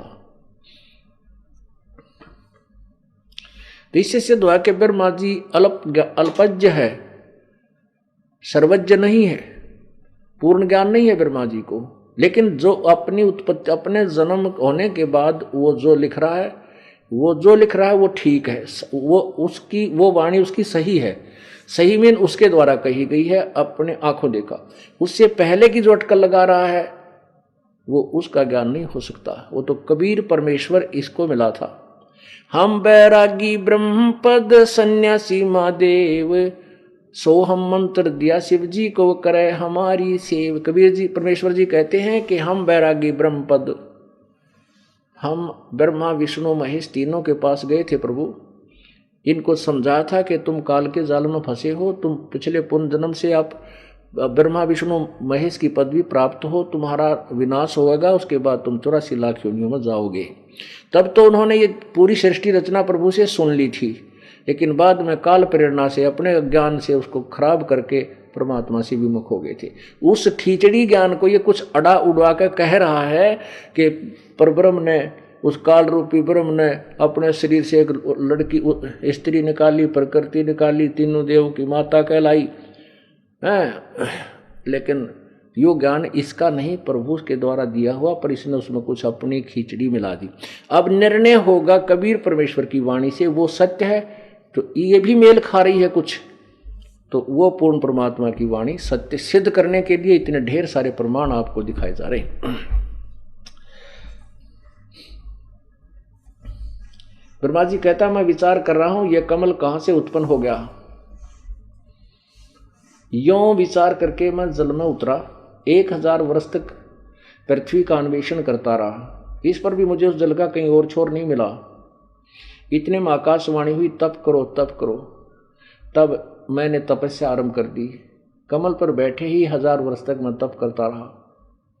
फिर उसी समय सृष्टि करो, ऐसी आकाशवाणी सुनाई पड़ी। उसे सुनकर मैं बड़े आश्चर्य में पड़ गया, सोचा कि किसकी सृष्टि करूं अथवा मेरा क्या कर्तव्य है। उसी समय मधु और कैटव नाम के 2 भयंकर दानव सामने आए। वे उस महावर्ण में मुझसे युद्ध करने की इच्छा प्रकट करने लगे। मैं उनसे भयभीत हो उठा। तब कमल का डंठल पकड़कर जल में उतरा। वहां मुझे एक परम अद्भुत पुरुष के दर्शन हुए। उनका श्री विग्रह मेघ के समान श्याम था, वे पीताम्बर पहने थे, 4 भुजाएं थी, शेषनाग की सैया पर सोए थे। वे उन जगत प्रभु के गले को वनमाला सुशोभित कर रही थी। शंख चक्र गदा पद्म उनके 4 आयुधों से वे अनुपम शोभा पा रहे थे। ऐसे शेष भगवान विष्णु का मुझे दर्शन हुआ। वे योग निद्रा के वशीभूत होकर गाढ़ी नींद में सोए हुए थे। उनकी सारी चेष्टाएं शांत थी। नारद जी शेषनाग की सैया पर सोए उन प्रभु को देखकर मेरा मन चिंतित हो उठा। इतने में भगवती योग निद्रा याद आ गई। मैंने उनका सत्वन किया। उससे कल्याणमयी भगवती श्री विष्णु के विग्रह से निकलकर वह दुर्गा श्री कृष्ण से विष्णु के शरीर में भूतनी की तरह उसमें प्रवेश कर गई थी। उसको बेहोश किए पड़ी थी और उससे निकलकर, विग्रह से निकलकर अत्यंत रूप धारण करके आकाश में विराजमान हो गई। दिव्य आभूषण उनकी छवि बढ़ा रहे थे। वो यानी सारे गहने गुणे पहरे ऊपर स्त्री दिखाई देने लगी। जब योग निंद्रा भगवान विष्णु के शरीर से अलग होकर आकाश में विराजने लगी, तब तुरंत ही श्री हरि उठ बैठे। अब देखो पुण्यात्माओं, इस काल ने कितना भयंकर जाल फैला रखा है। अपने ब्रह्मा विष्णु महेश अपने पुत्रों को भी भ्रमित कर रखा इसने, सच्चाई नहीं बता रखी इनको। ऐसे ये क्या करता है कि इसने ब्रह्मांड के सबसे ऊपर वाले शिखर में, चोटी में, टॉप मोस्ट प्लेस पे, सबसे ऊपर वाले स्थान पर, सर्वोपरि स्थान पर 3 स्थान बना रखे हैं। एक रजोगुण प्रधान, एक सतोगुण प्रधान, एक तमोगुण प्रधान। और वहां ये क्या करता है कि रजोगुण प्रधान क्षेत्र में ये दोनों रहते हैं, दुर्गा और ये काल, तो वहां ये ब्रह्मा रूप धारण कर लेता है, चतुरानन बन जाता है। और उस क्षेत्र में जैसे एक कमरे में, एक मकान में 3 कमरे हों, एक में साधु संत फकीरों की मूर्तियां लगी हों, तो वहां जाते ही मन अपने आप एकदम सद विचारों युक्त हो जाता है। जब तक उन संतों के चेहरे देखते हैं, उनके लीलाओं को पढ़ते हैं, देखते हैं, तो मन में कोई भी अशांति या बकवाद पैदा नहीं होती। दूसरे कमरे में अश्लील चित्र लगे, दूसरे में जो है अश्लील चित्र लगे हों, तो उसमें जाते ही एकदम मन में खरपतवार पैदा हो जाते हैं, बकवाद आने लग जाती है, वो रजोगुण प्रभावित हो जाता है। और जिसमें साधु संतों की चित्र लगे हों उसमें सतोगुण युक्त हो जाता है। और जिसमें शहीदों के देशभक्तों के चित्र लगे हों, उनकी कहानियों से परिचित हों, तो उसमें जाकर के उनकी तरह ही मन में जो है एक बहुत ही क्रांतिकारी विचार उत्पन्न होने लग जाते हैं, वैसा ही स्वभाव बनने लग जाता है। तो ऐसे इस काल ने सूझबूझ से ऊपर 3 स्थान बना रखे हैं, एक रजोगुण प्रधान, एक सतोगुण प्रधान, एक तमोगुण प्रधान। जब ये रजोगुण प्रधान क्षेत्र में होता है, ब्रह्मा रूप धारण कर लेता है और दुर्गा को सावित्री रूप धारण करा लेता है। इन दोनों के संयोग से जो पुत्र उत्पन्न होता है वो रजोगुण युक्त हो जाता है, उसको अचेत कर देते हैं बालकपन से ही। जब ये युवा होता है तब तक कोमा में रखते हैं और अपने उनका परवरिश करते रहते हैं। और दूसरा जो रजोगुण सतोगुण प्रधान क्षेत्र है, उसमें जब ये विष्णु रूप धारण कर लेता है और दुर्गा को लक्ष्मी रूप धारण करा करके वहां जब रहते हैं, उनके संयोग से जो पुत्र उत्पन्न होता है वो रजोगुण युक्त हो जाता, ना सतोगुण युक्त हो जाता, उसका नाम ये विष्णु कर देते हैं। उसको भी बेहोश कर देते हैं, जैसे आप पढ़ रहे हो अभी कि विष्णु अचेत पड़ा था और उसमें से वह दुर्गा भूतनी की तरह निकल गई, बाहर स्त्री रूप धारण कर लिया। फिर उस श्री हरि यानी विष्णु जी उठा, मधु कैटव नाम के राक्षसों के साथ लड़ा। कहते इतने में फिर वहां तीसरा शंकर भी आ गया, रुद्र भी आ गया, क्योंकि उसको कहीं और बेहोश कर रखा था। फिर उनको सचेत कर दिए। जब ये जवान हो गए, तीनों इकट्ठे कर दिए और इकट्ठे करके फिर इनको अब क्या दिखाती है देखना। योग निंद्रा विष्णु के श्री से अलग होकर आकाश में विराजने लगी। तब तुरंत श्री हरि उठ बैठे। उनमें से उन्होंने मधु और कैटव के साथ 5000 वर्षों तक बड़ी घमासान लड़ाई की। तब वे दैत्य मरे। पहले देवी के कटाक्ष से मधु और कैटव मोहित हो गए थे। इसके बाद भगवान विष्णु ने गोद में लिटाकर उन्हें वहीं प्राण रहित कर दिया। अब वहां मैं भगवान विष्णु 2 थे, वही रुद्र भी प्रकट हो गए 3 भी। हम तीनों को भगवती अध्याशक्ति के दर्शन हुए। अध्याशक्ति यानी दुर्गा। उन्हें देखकर हम मनमुग्ध हो गया। हमने उनकी उत्तम स्तुति की। तब वे आदि शक्ति हम लोगों से कहने लगी। देवी ने कहा, ब्रह्मा विष्णु और महेश्वर। देखो वहां भगवान विष्णु, मैं और भगवान विष्णु 2 थे, वहां रुद्र भी प्रकट हो गए। अब रुद्र को महेश्वर भी कहा है। देवी ने कहा, ब्रह्मा विष्णु और महेश्वर, तुम भली भांति सावधान होकर अपने अपने कार्य में संलग्न हो जाओ। सृष्टि, सतिथि और संहार ये तुम्हारे कार्य हैं। ब्रह्मा जी कहते हैं, भगवती अध्याशक्ति की वह वाणी बड़ी ही मधुर एवं सुखप्रद थी। हमने वह स्पष्ट सुनी। हम लोगों ने उनसे कहा, माता, देखो कह रहे ना माता, हम किस प्रकार इन प्रजा के सृजन आदि कार्य करने में सफल हों। विस्तृत भूमि का अभाव है, सभी स्थान जलमग्न है। हमारी बात सुनकर उन कल्याण स्वरूपिणी भगवती का मुखमंडल मुस्कान से भर गया। इतने में एक सुंदर विमान आकाश से उतरा। तब उन देवी ने हमें आज्ञा दी, देवताओं निर्भीक होकर इच्छा पूर्वक इस विमान में प्रवेश कर जाओ। ब्रह्मा विष्णु और रुद्र, आज मैं तुम्हें एक अद्भुत दृश्य दिखलाती हूँ। हमने भगवती की बात सुनकर उसे सिरोधार्य कर लिया। एक रतन जटित विमान पर चढ़कर हम लोग आराम से बैठ गए। देवी ने अपने सामर्थ्य से विमान को आकाश में उड़ा दिया। ब्रह्मा जी कहते हैं, मन के समान तीव्र गति से चलने वाला वह विमान जिस अपरिचित स्थान पर गया, वहां संपूर्ण फलों से लदे हुए अनेक सुंदर वृक्ष थे। आगे एक अत्यंत सुंदर नगर दिखाई पड़ा हुआ, अद्भुत चार द्वारी उस नगर की शोभा बढ़ा रही थी। ऊंचे ऊंचे महल थे आदि आदि। वहां के राजा देवताओं के समान दिव्य पुरुष थे, शिकार खेलने के विचार से वन में घूम रहे थे आदि आदि। अक्षरमर के बाद वह एक दूसरे सुंदर प्रदेश में पहुंचा। वहां हमने देखा अनुपम नंदनवन था। पारिजात की घन संगन छाया नीचे सुरभि गौ बैठी थी। पास में ही ऐरावत हाथी विराजमान था। सैकड़ों अप्सराएं, यक्ष, गंधर्व और विद्याधर उस पारिजात के उपवन में गाते एवं विहार करते थे। देखा तो वहीं महाभाग इंद्र भी थे। उनके समीप उनकी प्राण प्रिय सची विद्वान थी। उस स्वर्ग के दृश्य को देखकर हम आश्चर्यचकित हो गए। इतने में हमारा विमान तेजी से चल पड़ा और वह दिव्यधाम ब्रह्मलोक में जा पहुंचा। संपूर्ण देवता उस नगर के सामने मस्तक झुकाया करते थे। वहां एक दूसरे ब्रह्मा विराजमान थे। उन्हें देखकर भगवान शंकर और विष्णु को बड़ा आश्चर्य हुआ। सभा लगी थी।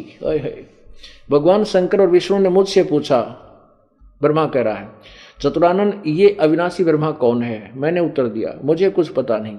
सृष्टि की अधिष्ठता ये कौन है? भगवान मैं कौन हूं? ये कौन है? हमारा क्या उद्देश्य है? इस उलझन में मेरा मन चक्कर काट रहा है। इतने में मन के समान तीव्रगामी वह विमान तुरंत वहां से चल पड़ा और कैलाश के सुर में शिखर पर जा पहुंचा। वहां विमान के पहुंचते ही एक भव्य भवन से त्रिनेत्रधारी भगवान शंकर निकले। काल ने आगे जाकर शंकर रूप धारण कर लिया। वहां पर ब्रह्मा रूप धारण कर रहा था। वे नंदी पर वृषभ पर बैठे थे। उनके 5 मुख थे और 10 भुजाएं थी। मस्तक पर चंद्रमा सुशोभित हो रहा था। अक्षर भर के बाद भी विमान उस शिखर से भी पवन के समान तेज चाल से उड़ा और बैकुंठ लोक में पहुंच गया। वहां भगवती लक्ष्मी का विलास भवन था। बेटा नारद, वहां मैंने जो संपत्ति देखी उसका वर्णन करना मेरे लिए असंभव है। उस उत्तमपुरी को देखकर विष्णु का मन आश्चर्य के समुद्र में गोते खाने लगा। वहां कमल लोचन श्रीहरि विराजमान थे। अलसी के समान, फूल के समान उनके श्री विग्रह की कांति थी। पीताम्बर पहने थे, 4 भुजाएं थी आदि आदि। पुण्यात्मा, काल ने इन ब्रह्मा विष्णु महेश का भ्रम तोड़ना था। कहीं तुम अपने आप को भगवान मान बैठो, अंडी पाक जाओ। तो इसलिए इन तीनों को बैठा करके दुर्गा को आदेश दिया कि इनको घुमा के दिखा दे कि तुम्हारे से ऊपर कोई और भी शक्ति है।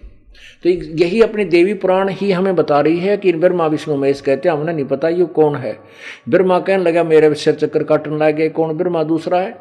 और विष्णु शंकर जी कहते हैं मुझे नहीं पता ये और भगवान कौन है, शंकर। फिर विष्णु जी कहता मुझे नहीं पता ये और विष्णु कौन है। तो ये काल न्यों भ्रमित कर रहा है। इन अपने पुत्रों को भी यथार्थ ज्ञान नहीं देता, इनको भी गुमराह किए रहता है। इसे आगे देखिएगा। अक्षर नंबर के बाद शिखर से उड़ा, ये आ गया। उस उत्तमपुरी को देखकर विष्णु का मन, बेटा वहां मैंने संपत्ति देखी उसका वर्णन करना मेरे लिए संभव है। उस उत्तमपुरी को देखकर, यानी काल जो विष्णु रूप में बैठा था, देखकर विष्णु का, जो विमान में बैठे विष्णु का मन आश्चर्य के समुद्र में गोता खाने लगा। वहां कमल लोचन श्री हरि विराजमान थे। अलसी के समान, फूल के समान उनकी श्री विग्रह की कांति थी। पीताम्बर पहने थे, 4 भुजाएं थी। वे पक्षी राजगरुड़ पर विराजमान थे। दिव्य आभूषणों से उनकी अनुपम शोभा हो रही थी। प्राणप्रिय लक्ष्मी जी चंवर ढुला रही थी। उन सनातन श्री हरि की झांकी देखकर हम भी सभी भौंचक के रह गए। एक दूसरे को देखते हुए हम विमान में एक उत्तम आसन पर बैठे रहे। उनमें से इतने में ही पवन से बातें करता हुआ वह विमान तुरंत उड़ा। इतने में पवन से बातें करता हुआ वह विमान तुरंत उड़ा। आगे अमृत के समान मीठे जल वाला समुद्र मिला। उसका जल बड़ा ही मधुर था। वहीं एक दुर्गा ने को आगे जाकर अपना और रूप बना लिया। वहीं पर एक मनोहर द्वीप था। उस द्वीप में एक मंगलमय मनोहर पलंग बिछा था। उस पलंग में सुंदर रत्न जड़े थे। उस उत्तम पलंग पर एक दिव्य रमणी बैठी थी, सुंदर स्त्री। वे ऐसी प्रभावपूर्ण देवी थी मानो करोड़ों बिजलियां एक साथ चमक रही हों। अत्यंत सुंदर मुखता, लाल लाल दांत थे, करोड़ों लक्ष्मियों से भी अधिक वह सुंदर थी। उन्हें देखकर हम सभी महान आश्चर्य में पड़ गए। कुछ समय तक हम वहीं ठहरे रहे, आपस में कहने लगे सुंदरी कौन है और इसका क्या नाम है। हम इसके विषय में बिल्कुल अनभिज्ञ हैं। इसके हजारों नेत्र, हजारों हाथ, मुख, दूसरे आदि आदि। ये न कोई अप्सरा है और न कोई गंधर्व कन्या। नारद जी यों संदेहग्रस्त होकर हम लोग वहां से रुके रहे। तब भगवान विष्णु ने उन चारों साहिनी भगवती को देखकर विवेक पूर्वक निश्चय कर लिया कि ये भगवती जगदम्बिका है। तब उन्होंने कहा कि ये भगवती हम सभी की आदि कारण है, ये हमारी माँ है। महाविद्या, महामाया इनके नाम है। ये पूर्ण प्रकृति है। प्रकृति नाम दुर्गा का, ये ध्यान रखना। अब आगे देखो क्या कहता विष्णु उसी के विषय में। 120 पृष्ठ पे 3 स्कंद और अध्याय नंबर 1 से 3 तक का विवरण आप पढ़ रहे हैं। ये मूल प्रकृति है। दुर्गा को प्रकृति भी कहते हैं। सदा परम पुरुष के साथ रहती है। ब्रह्मांड की रचना करके परम पुरुष को ये दिखलाया करती है। परम पुरुष दृष्टा है। ये वे ही दिवांगना है। विष्णु जी कह रहा है कि ये वही सुंदर स्त्री है, देवी है, जिनके प्रलय वर्ण में मुझे दर्शन हुए थे। उस समय मैं बालक रूप में था। ओए होए, विष्णु जी का अपने आप बताता है कि मैं छोटा सा बालक था। मुझे पालने पर यह झुला रही थी। वटवृक्ष के पत्थर पर सुंदर सैया बिछी थी। उस पर लेटकर मैं पैर के अंगूठे को अपने कमल जैसे मुख में लेकर चूस रहा था। इन्हें देखकर मुझे पहले की यानी बालकपन की बात याद आ गई। वे हम सबकी जननी है। ओह, इनके विषय में मेरी जितनी जानकारी है तथा मैं जो कुछ अनुभव कर चुका हूं वह कहता हूं, सुनो। अब 123 पृष्ठ पर आप देखिएगा, निर्णय कर दिया। भगवान विष्णु दुर्गा की महिमा गा रहा है। तुम शुद्ध स्वरूपा हो, इस संसार तुम ही से उद्भासित हो रहा है। मैं ब्रह्मा और शंकर हम सभी तुम्हारी कृपा से विद्यमान है। हमारा आविर्भाव और तिरोभाव हुआ करता है। आविर्भाव माने जन्म, तिरोभाव माने मृत्यु। विष्णु जी स्वयं स्वीकार कर रहे हैं कि मेरा ब्रह्मा और शंकर का तो जन्म और मृत्यु होता है, केवल तुम ही नित्य हो, जगत जननी हो, प्रकृति और सनातनी देवी हो। भगवान शंकर बोले, देवी यदि महाभाग विष्णु तुम्ही से प्रकट हुए हैं, यानी जन्म उत्पन्न हुए हैं, प्रकट माने उत्पन्न हुए, तो उनके बाद उत्पन्न होने वाले ब्रह्मा भी तुम्हारे बालक हुए। फिर मैं तमोगुणी लीला करने वाला शंकर का तुम्हारी संतान नहीं हुआ, अर्थात मुझे भी उत्पन्न करने वाली तुम ही हो। इस संसार की सृष्टि स्थिति और संहार तो मैं तुम्हारे गुण सदा समर्थ हैं। जिन तीनों गुणों से उत्पन्न हम, ओए होए, उन्हीं तीनों गुणों से उत्पन्न हम, रजगुण ब्रह्मा, सतगुण विष्णु, तमगुण शिव जी, हम ब्रह्मा विष्णु और शंकर नियम अनुसार कार्य में तत्पर रहते हैं। नियम अनुसार। अब इस पवित्र देवी भागवत महापुराण ने सिद्ध कर दिया कि ब्रह्मा विष्णु महेश दुर्गा के पुत्र हैं। और दुर्गा आगे कहती है कि तुम मेरा और उस ब्रह्म का, जो इनका पिता है, जो ऊपर अलग अलग अलग रूपों में आपको दिखाई दिया था, कि उसका तुम सदा ध्यान रखना, स्मरण करते रहना। मेरा और उसका स्मरण करते रहोगे, तुम्हें कभी भी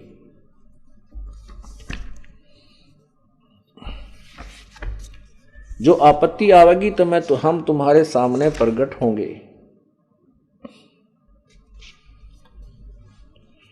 अब देखिएगा, यही देवी पुराण और इसके 3 स्कंद ही चल रहा है, अध्याय नंबर 4 और 5 में।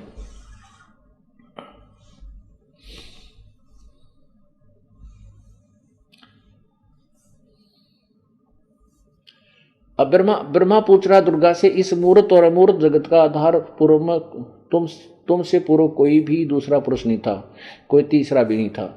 एकम एवं द्वितीय ब्रह्म। इस वेद के वचन को व्यर्थ कहना तो बनता नहीं, और इस और इधर अनुभव दूसरी बात कहता है। इस प्रकार वेद वाक्यों और अनुभव में अत्यंत विरोध उत्पन्न हो रहा है। वेद कहते हैं एकम एकम एवं द्वितीय ब्रह्म है, तो क्या वह आत्म स्वरूपा तुम ही हो अथवा वह कोई और पुरुष है? अब ब्रह्मा पूछे है कि केवल एक ही ब्रह्म है, अद्वितीय ब्रह्म है, क्या वो आप ही हो दुर्गा? तो दुर्गा यहां तो गोलमोल कहती है कि हाँ मैं वही हूं, मैं ही हूं, बुद्धि के भेद से भिन्न होता। आगे कहती मैं और वो, मुझे और उसको एक ही जानो। अब देखो क्या उत्तर देती है। अथवा कोई और, मेरे संदेह को दूर करने की कृपा करो। इस प्रकार महान पुण्य के प्रभाव से मुझे तुम्हारे चरणों की सेवा सुलभ है हुई है। तुम स्त्री हो अथवा पुरुष, यह रहस्य भी मुझे विशद रूप से कृपा करके बतलाइए। अब दुर्गा कहती है, ब्रह्मा जी कहते हैं, इस प्रकार मैंने जब भगवती जगदम्बिका से विनयपूर्ण पूछा तब वे मधुर वाणी में मुझसे कहने लगी। देवी ने कहा मैं और ब्रह्म एक ही हैं। अय है, मैं और ब्रह्म एक ही हैं, या बोलगी झूठ है? आगे देखिए, मुझ में और इन ब्रह्म में कभी किंचित मात्र भी भेद नहीं है। वे हैं जो वे हैं वही मैं हूं, और जो मैं हूं वही वे हैं। बुद्धि के भ्रम से भेद प्रतीत हो रहा है। हम लोगों के सूक्ष्म भेद को जो जानता है वही बुद्धिमान पुरुष है, वो तत्वदर्शी संत है। उसके संसार सागर से मुक्त होने में कुछ भी संदेह नहीं है। ब्रह्म एक ही है। आगे देखो,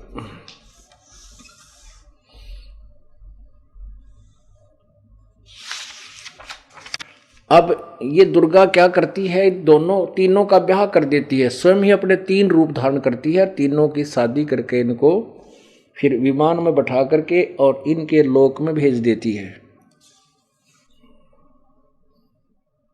अब दुर्गा इनका ब्याह करती है। देखिएगा, ये तीसरा स्कंद चल रहा है, पृष्ठ नंबर 127 पर।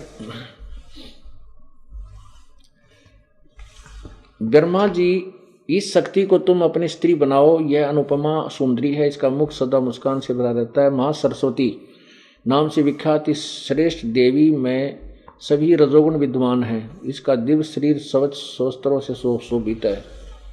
यह सुंदरी अब सदा तुम्हारी स्त्री होकर रहेगी। इस प्रेसी भार्या को भी मेरी ही विभूति समझकर आदर की दृष्टि से देखना। पूर्व कल्प की भांति पुनः सृष्टि कर लो, परंतु ध्यान रखना काल क्रम अभाव से गुण आदि कारणों से अनुसार ही हमारी चराचर सृष्टि रचनी है। इसके बाद तुम, ये विष्णु जी को कहते, तुम इस लक्ष्मी के साथ सदा आनंद करना। रमाकांत पहला बीज है, ये इस तरह सट्टे मार रखे। आगे देखो, देवी ने कहा शंकर तुम मन को मुग्ध करने वाली है, महाकाली गौरी नाम से विख्यात है। तुम इसे पत्नी रूप से स्वीकार करो। कैलाश की रचना करके वहीं रहो और इसके साथ सुखपूर्वक आनंद करो। तुम्हारी लीला में तमोगुण की प्रधानता रहेगी। परम पुरुष का ध्यान करने के लिए तुम तप कर चुके हो। महादेव तुम बड़े पुण्यात्मा हो। परमात्मा शांत स्वरूप है, उनमें सद्गुण प्रधान है, तुम्हें उनकी शरण लेनी चाहिए। तुम तीन गुणों से संपन्न हो। सृष्टि स्थिति और संहार तुम्हारे कार्य है। अब इससे क्या सिद्ध हो गया कि ब्रह्मा विष्णु महेश ये दुर्गा के पुत्र हैं और काल रूपी ब्रह्म इनका पिता है। अब ये दास जो परमात्मा की वाणी को सिद्ध करना चाहता है वो सिद्ध हुई। 2 पुराणों में समर्थन कर दिया। विष्णु पुराण में भी इसका बहुत ही अच्छा विस्तृत विवरण है। अब परमात्मा कहते हैं कि अब मैं तुमसे कहूं चिताई त्रिदेवन की उत्पत्ति भाई। मां अष्टंगी पिता निरंजन, ये जम दारुण वंशन अंजन, पहले की निरंजन राई, पीछे से माया उपजाई। फिर क्या बताते हैं, 3 पुत्र अष्टंगी जाए, ब्रह्मा विष्णु शिव नाम धराए। तिनके सुत हैं तीनों देवा, अंधे जीव करत हैं सेवा। अब ये अंधे जीव हैं जो ब्रह्मा विष्णु महेश की पूजा करते हैं और ब्रह्मा विष्णु महेश की उत्पत्ति। अब यहां अपने एक और सिद्ध करना पड़ेगा इस दास ने कि रजगुण ब्रह्मा है, सतगुण विष्णु, तमगुण शिव जी। ये तो आपने सिद्ध होगा कि देवी पुराण में लिखा है 123 पृष्ठ पर ही कि शंकर जी कहते हैं कि मैं तमोगुणी लीला करने वाला, क्या शंकर तुम्हारा पुत्र नहीं हुआ? फिर नीचे लिखा है कि हम तीनों गुणों से उत्पन्न, मैं ब्रह्मा विष्णु और शिव, हम आपकी आज्ञा से ही सब क्रिया करते हैं। इसे सिद्ध है कि रजगुण ब्रह्मा, सतगुण विष्णु, तमगुण शिव जी। फिर भी इसको और अच्छी तरह सिद्ध करने के लिए आपको देवी भागवत महापुराण, आपको देवी भागवत महापुराण फिर दिखाते हैं। इसमें केवल इतना ही सिद्ध करेंगे कि रजगुण ब्रह्मा है, सतगुण विष्णु, तमगुण शिव जी। तब अपनी पवित्र गीता जी का ज्ञान आपके समझ में आएगा। ये देखिएगा, श्री देवी भागवतम हिंदी टीका सहित, ये है अथ देवी भागवतम सभाष्टीकम सैतम, खेमरा श्री कृष्ण प्रकाशन बंबई। ये श्रीमद देवी भागवत है। पहले आपको श्री शिवपुराण दिखा था। इसके तीसरे स्कंद में ये देखिएगा, अथ श्रीमद देवी भागवत भाषा टीका युक्ते तृतीय स्कंद प्रारंभते। तीसरा स्कंद यहां से प्रारंभ होता है। अब इसमें ये भगवान शंकर कह रहे हैं, देवी भागवत भाषा टीका सहित तृतीय अध्याय, अध्याय नंबर 5, तीसरे स्कंद का ये 5वां अध्याय। इसमें यहां देखिएगा 8वें श्लोक में कहा है, हे माता, ये संस्कृत है, आगे इसकी, हाँ ये हिंदी है। हे माता, यदि हमारे ऊपर सदा आप दयायुक्त हो तो हमको तमोगुण में किस प्रकार प्रदान किया है? ब्रह्मा रजोगुण और हरि सतोगुण युक्त किए हैं।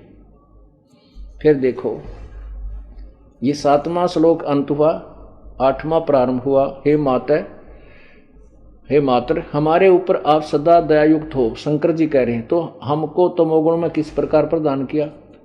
ब्रह्मा रजोगुण हरि सतोगुण। अब ये संस्कृत देखो, 7वां श्लोक समाप्त हुआ, 8वां प्रारंभ होता है। यदि दया धर्मना न सदाम्बिके कथम है विहित तमोगुण, कि मुझे तूने, आप हमारे ऊपर दयायुक्त हो, मुझे तमोगुण क्यों बनाया? कमल जय, कमल से उत्पन्न होने वाले ब्रह्मा को रजोगुण संभव, रजोगुण बनाया। सुवीत क्यों किमु सतोगुण हरि, सतोगुण यानी विष्णु को आपने यो सतोगुण क्यों बना? इसे सिद्ध हो गया रजगुण ब्रह्मा है, सतगुण विष्णु, तमगुण शिव जी। अब पवित्र गीता जी को आप फिर समझिए। पुण्यात्माओं, ये मानव शरीर बहुत ही दुर्लभ है। इसका मूल उद्देश्य केवल परमात्मा प्राप्ति ही आत्म कल्याण है। संपत्ति, संतान, ये हमारे साथ नहीं जाएगी। हमारे साथ केवल अपना किया हुआ यथार्थ सत्य भक्ति का जो धन है वो कमाई अपने साथ जाएगी। और इसके लिए ऋषियों ने, महर्षियों ने परमात्मा पाने के लिए अपने शरीर को गाल दिया, तन की परवाह की नहीं कि प्रभु मिल जाए, लेकिन उनकी way of worship according to the religious ग्रंथ नहीं थी। उनकी साधना अपने शास्त्र अनुकूल नहीं थी, उनकी साधना सत्य नहीं थी, जिस कारण से उन्होंने अपना जीवन व्यर्थ कर दिया।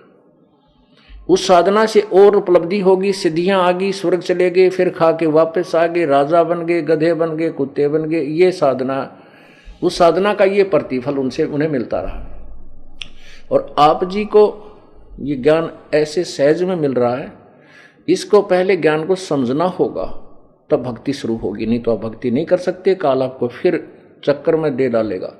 काल के दूत करोड़ों अरबों हैं जो भ्रमित करने वाला ज्ञान प्रचार कर रहे हैं।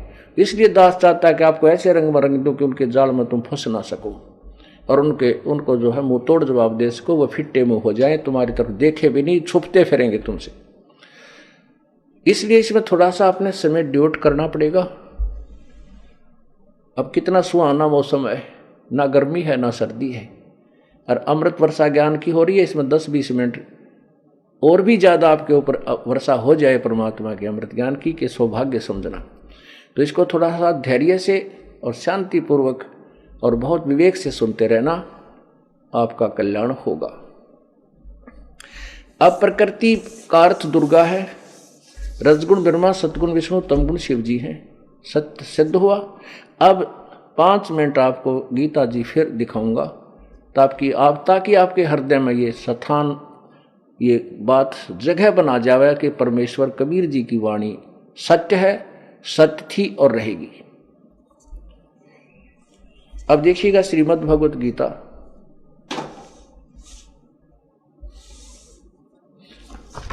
इसके अध्याय नंबर 14 में आते हैं, 14, जिसमें सृष्टि रचना का बिल्कुल स्पष्ट वर्णन है। तो क्या बताते हैं कबीर परमेश्वर, भाई गुरु बिन काहू न पाया ज्ञाना, जो थो था बुझ छड़े किसाना। परमेश्वर कहते हैं सतगुरु बिन काहू न पाया ज्ञाना, और जो थो था बुझ छड़े मूड किसाना। गुरु बिन वेद पढ़े जो प्राणी, समझे न सार रहे अज्ञानी। ओए होए, गुरु के बिना, सतगुरु के बिना, गुरु कहो क्योंकि गुरु शब्द पर्याप्त है, लेकिन सतगुरु इसलिए कहना पड़ता कि अज्ञानी गुरु प्रसिद्ध हो चुके। सतगुरु बिन काहू न पाया ज्ञाना, जो थो था बुझ छड़े मूड किसाना। सतगुरु बिन वेद पढ़े जो प्राणी, समझे न सार रहे अज्ञानी। अब ये गीता जी 5500 वर्ष पहले लिखी गई, बोली गई थी, और आज तक इसके बारे में कह नहीं जानता हिंदू समाज के विद्वान और महर्षि और ऋषि और वो गुरु और ब्राह्मण। आज ये दास प्रभु कबीर परमेश्वर की वाली बुद्धि से, उनकी दी हुई तुच्छ बुद्धि के अंदर परमात्मा ने वो बुद्धि ज्ञान योग खोल दिया इस दास का।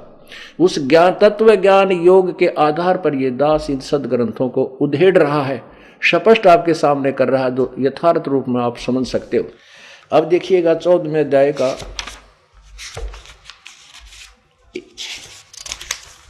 3, 4 और 5 स्पष्ट करेंगे श्लोक। अध्याय नंबर 14, 14, अध्याय नंबर, श्लोक नंबर 3। हे अर्जुन, मेरी महत ब्रह्म रूप मूल प्रकृति दुर्गा, मूल प्रकृति दुर्गा है, संपूर्ण भूतों यानी प्राणियों की योनि है, अर्थात गर्भाधान स्थान है। मैं युकाल बोल रहा है, उस योनि में सचेतन समुदाय रूप गर्भ को स्थापन करता हूँ। उस जड़ रूप चेतन से संयोग से सभी भूतों यानी प्राणियों की उत्पत्ति होती है। चौथे में कहा कि अर्जुन, नाना प्रकार की सब योनियों में जितने मूर्तियां अर्थात शरीरधारी प्राणी उत्पन्न होते हैं, प्रकृति दुर्गा, दुर्गा तो उनकी सबकी गर्भ धारण करने वाली माता है, मैं बीज स्थापन करने वाला पिता हूँ। प्रकृति दुर्गा तो सबकी माँ है, और काल रूपी ब्रह्म कह रहा है कि मैं उनका पिता हूँ, उसके पेट में बीज स्थापित करता हूँ। और 5वें में कमाल कर दिया, हे अर्जुन, सतगुण रजगुण और तमगुण, सतगुण विष्णु, रजगुण ब्रह्मा, तमगुण शिव जी, ये प्रकृति से उत्पन्न, ओह दुर्गा से उत्पन्न ये तीनों गुण अविनाशी जीवात्मा को शरीर में बांधते हैं। अब क्या सिद्ध हो गया कि रजगुण ब्रह्मा, सतगुण विष्णु, ये प्रकृति दुर्गा और काल से उत्पन्न हुई। क्योंकि गीता जो है चारों वेदों का सारांश है, और इतने बड़े बड़े वेदों को एक छोटे से शास्त्र में लाने के लिए कोड वर्ड, संक्षिप्त शब्दों का प्रयोग किया जाता है। तो उसको तत्वदर्शी संत ही विक्षेप विस्तार से समझाएगा, ऐसा वेदों में लिखा है। अब ब्रह्मा विष्णु महेश ये पूजा के योग्य नहीं है। रजगुण ब्रह्मा, सतगुण विष्णु, तमगुण शिव जी, ये भी 2 मिनट का आप सारांश फिर पढ़िए, क्योंकि इसका लिंक है इससे। तो इस प्रकार ये ज्ञान आपके समझ में आएगा। यही श्रीमद् भगवद गीता अध्याय नंबर 7 श्लोक नंबर 12 से 15 आपको दिखाते हैं। अब आज से 600 वर्ष पहले परमेश्वर ने कहा था कि ब्रह्मा विष्णु महेश पूजा के योग्य नहीं है और अंधे ज्ञानहीन लोग इनकी पूजा करते हैं। तो उस समय तो इतना दुख माना उस भोले समाज ने, उन अज्ञानी गुरुओं के से सुनकर के कबीर तो हमारे देवताओं की बदनामी करता है, ये तौहीन करता है, ये ऐसा है वैसा, इसको मार डालो, ऐसा कर दो। और आज ये सदग्रंथ हमारे परमात्मा के उस अमर ज्ञान को स्पष्ट कर रहे हैं। अब कोई नहीं बोलेगा, अब कर लिया रोड़ा जितना करना था इन्होंने। अब पूरा समाज शिक्षित है, सदग्रंथ आपके सामने है। दास तो केवल पढ़ पढ़ के और सारांश बता रहा है, अपनी तरफ से इसमें एक शब्द भी नहीं मिला रहा है। केवल कबीर परमेश्वर की वाणी को सदग्रंथों से मिला करके सत्सिद्ध करना चाहता है कि परमेश्वर थे, वो सर्वज्ञ थे, सर्वशक्तिमान थे और सब सारी सृष्टि के रचनहार थे, जिनको लोग अक्षर ज्ञान रहित मानते थे, अज्ञानी मानते थे। आज उन्हीं परमेश्वर की वाणी सब सदग्रंथों से मिल रही है। अब देखिएगा अध्याय नंबर 7 श्लोक 12 में कहा है, और भी जो सतगुण से उत्पन्न होने वाले भाव हैं, जो रजगुण से उत्पन्न होने वाले तथा तमगुण से उत्पन्न होने वाले भाव हैं, उन सब को तो मुझसे ही होने वाले ऐसा जान, परंतु वास्तव उनमें मैं और वे मुझ में नहीं है। अब ये क्या है कि काल इन ब्रह्मा विष्णु महेश से भिन्न है, और काल को श्राप लगा हुआ है ब्रह्म को 1,00,000 मानव शरीरधारी प्राणियों को नित आहार करने का। तो कहते हैं जो ब्रह्मा से उत्पत्ति, विष्णु से सची थी, शिव से संहार, इसका मूल कारण तो मैं ही हूँ, क्योंकि मेरे लिए सब व्यवस्था कर रहे हैं, लेकिन मैं इनमें नहीं हूँ, ये इनसे अलग रहता है, ये मुझ में नहीं। आगे देखिएगा अध्याय नंबर वही 7 का श्लोक नंबर अब 13। गुणों के कार्य रूप सात्विक, राजस और तामस, यानी ब्रह्मा विष्णु महेश, इन तीनों प्रकार के भाव से सारा संसार प्राणी समुदाय मोहित हो रहा है। ब्रह्मा विष्णु महेश के ऊपर ही ये आसक्त है। इन तीनों गुणों से परे मुझ अविनाशी को नहीं जानता। है तीनों गुणों से परे। आपने शिवपुराण में रुद्र संहिता 9वें अध्याय में पढ़ा था कि रजगुण ब्रह्मा, इस प्रकार ब्रह्मा विष्णु महेश तीनों देवताओं में गुण है और काल इनसे गुणों से परे है। तो यही यहाँ पर वही मेल खा रहा है। देखिएगा कार्य रूप, गुणों के कार्य रूप सात्विक, राजस, तामस, रजगुण ब्रह्मा, सतगुण विष्णु, इन ब्रह्मा विष्णु महेश रूपी इन तीनों गुणों के, इन 3 प्रकार के भाव से ये सारा संसार प्राणी समुदाय मोहित हो रहा है। इन तीनों गुणों से ब्रह्मा विष्णु महेश से परे मुझ अविनाशी को नहीं जानता, अर्थात इन्हीं की पूजा में लगा रहता। आगे देखना 14 में कहा है, क्योंकि यह अलौकिक अति अद्भुत त्रिगुणमयी मेरी माया बड़ी दुस्तर है, खतरनाक है। ब्रह्मा विष्णु महेश को कह रहे हैं त्रिगुणमयी माया मेरी बड़ी दुस्तर है, और जो पुरुष मुझको निरंतर भजते हैं वे इस माया का उल्लंघन कर जाते हैं। अर्थात काल कह रहा है कि ब्रह्मा विष्णु महेश से ऊपर जो ब्रह्म साधना करते हैं वो इन ब्रह्मा विष्णु महेश से अधिक लाभ प्राप्त करते हैं, लेकिन मोक्ष नहीं है उनका भी। आगे देख, इसी में गीता में ही आपको स्पष्ट होगा। अब 15 में कमाल कर दिया है, माया के द्वारा ब्रह्मा विष्णु महेश से मिलने वाला जो लाभ है, इसी जाल में जो फंसे रहते हैं, माया के द्वारा जिनका ज्ञान हरा जा चुका है। माया माने ब्रह्मा विष्णु महेश त्रिगुणमयी माया। त्रिगुणमयी मेरी माया बड़ी दुस्तर है, खतरनाक है। रजगुण ब्रह्मा, सदगुण विष्णु, तमगुण शिव जी का फैलाया हुआ जाल।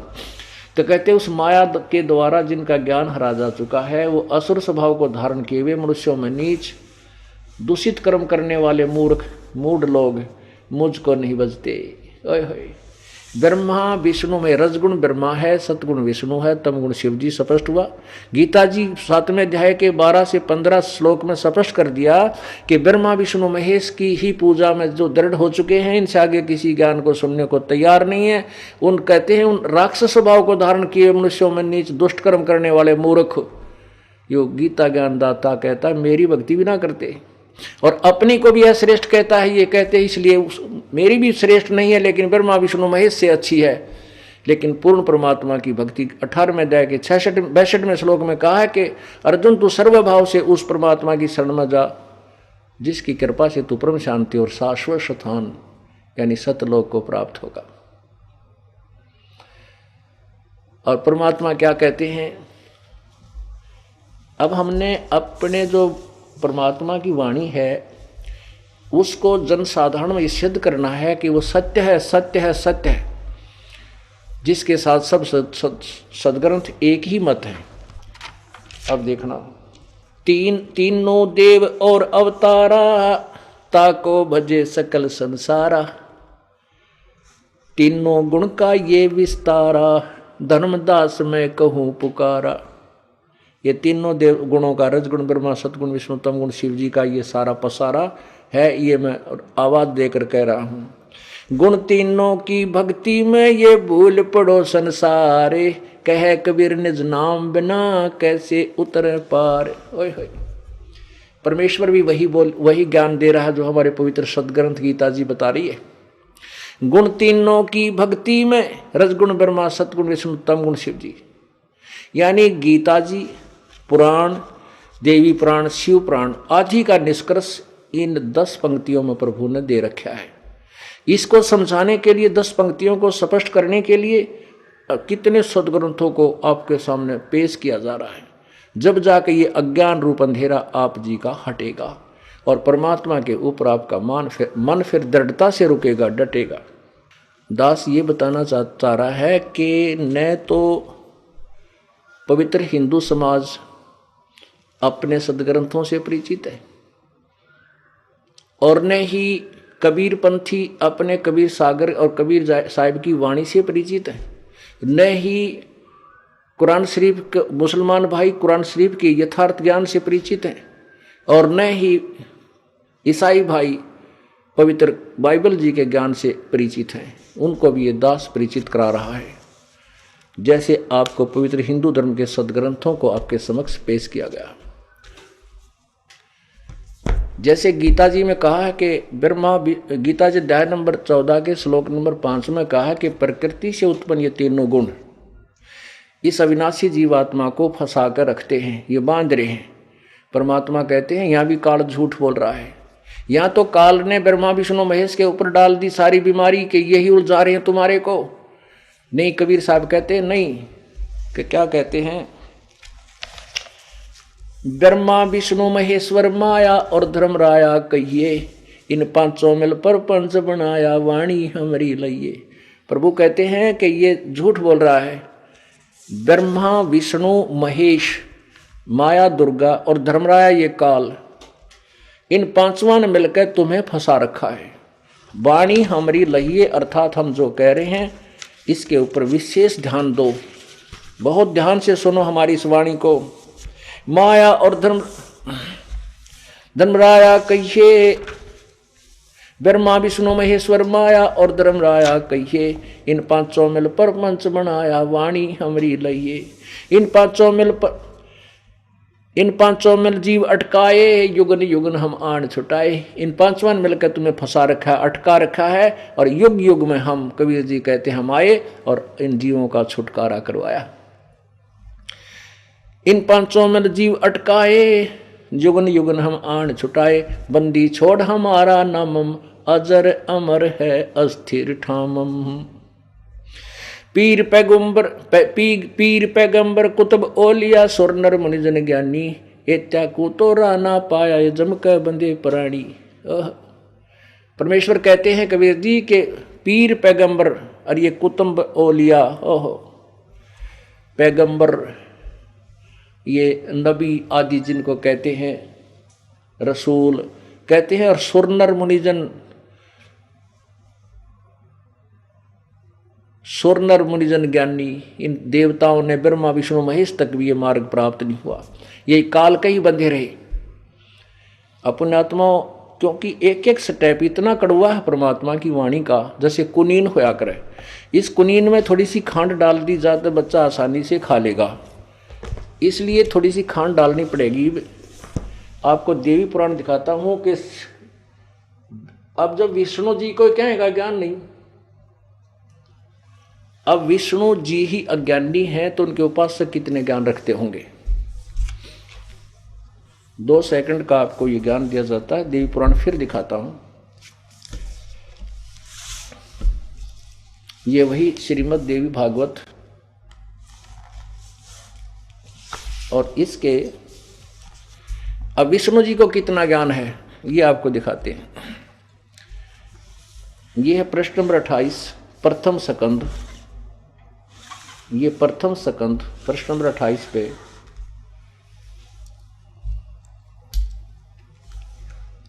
नारद जी ने कहा, महाभाग व्यास जी, तुम इस विषय में जो पूछ रहे हो ठीक यही प्रश्न मेरे पिताजी ने भगवान श्री हरि विष्णु जी से किया था।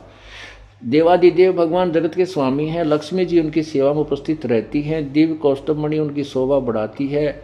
वे शंख चक्र गदा पद्म लिए हैं, पीताम्बर धारण करते हैं, 4 भुजाएं हैं। आगे देखो,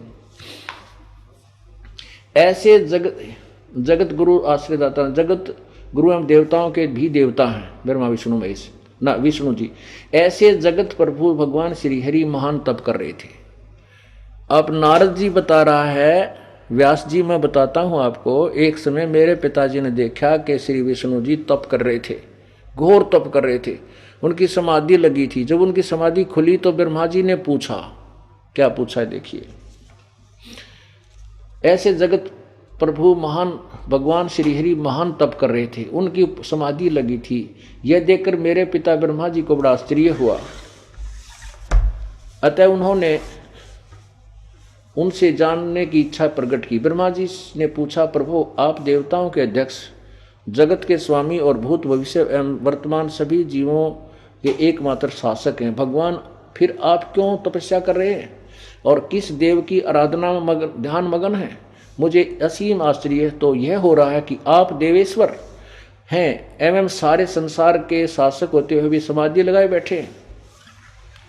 ब्रह्मा जी के ये विनित वचन सुनकर भगवान श्री हरि यानी विष्णु जी उनसे कहने लगे, ब्रह्मन सावधान होकर सुनो, मैं आपके अपने मन का विचार व्यक्त करता हूँ। देवता दानव मानव यह सब यही जानते हैं कि तुम सृष्टि करते हो, मैं पालन करता हूँ, संकर संहार क्या करते हैं। परंतु फिर भी वेद के पारगामी पुरुष अपनी युक्ति से यह सिद्ध करते हैं कि रचने पालने और संसार संहार करने की ये योग्यता जो हमें मिली है उसकी अधिष्ठात्री शक्ति देवी है। वे कहते हैं कि संसार की सृष्टि करने के लिए तुम में राजसी शक्ति का संचार हुआ है, मुझ में सात्विक शक्ति मिली है और उधर में तामसी शक्ति का आविर्भाव हुआ है। उस शक्ति के अभाव से तुम इस संसार की सृष्टि नहीं कर सकते, मैं पालन करने में सफल नहीं हो सकता और रुद्र से संहार कार्य होना भी संभव नहीं। ब्रह्मा जी हम सभी उस शक्ति के सहारे हैं ही अपने कार्य में सदा सफल होते आए हैं। सुवर्त प्रत्यक्ष और परोक्ष दोनों ही उदाहरण में तुम्हारे सामने रखता हूँ, सुनो। यह निश्चित बात है कि उस शक्ति के अधीन होकर ही मैं उस शेष नाग की सैया पर सोता और सृष्टि जागने पर करने का अवसर आते ही जाग जाता हूँ। मैं सदा तप करने में लगा रहता हूँ। उस शक्ति के शासन से मैं कभी मुक्त नहीं रह सकता। कभी अवसर मिला तो लक्ष्मी के साथ सुखपूर्वक समय बिताने का सौभाग्य प्राप्त होता है। मैं कभी तो दानवों के साथ युद्ध करता हूँ। अखिल जगत को भय पहुंचाने वाले दैत्यों के विकराल शरीरों को शांत करना मेरा परम कर्तव्य हो जाता है। मुझे सब प्रकार से शक्ति के अधीन होकर रहना पड़ता है। उन्हीं भगवती शक्ति का मैं निरंतर ध्यान किया करता हूँ। ब्रह्मा जी मेरी जानकारी में उन भगवती शक्ति से बढ़कर दूसरा कोई देवता नहीं। हो काट दिया रोग, चाड़ा पाट दिया विष्णु जी ने ज्ञान का। नो कहा मेरी समझ में था दुर्गा से ऊपर कोई भगवान कोई ना, और मैं इससे की पूजा करता हूँ। अब परमात्मा क्या कहते हैं, सुर नर मुनि जन 33 करोड़ी ही बंदे से भी काल की जो डोरी। पीर पैगंबर कुतुब ओलिया सुर नर मुनि जन ज्ञानी, एत्या को तो राना पाया ये काल के बंधे प्राणी। आगे देखो दुर्गा क्या कहती है, फिर देखो देवी पुराण में ही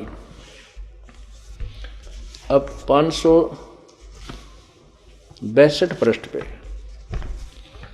देवी कहती है पर्वतराज को।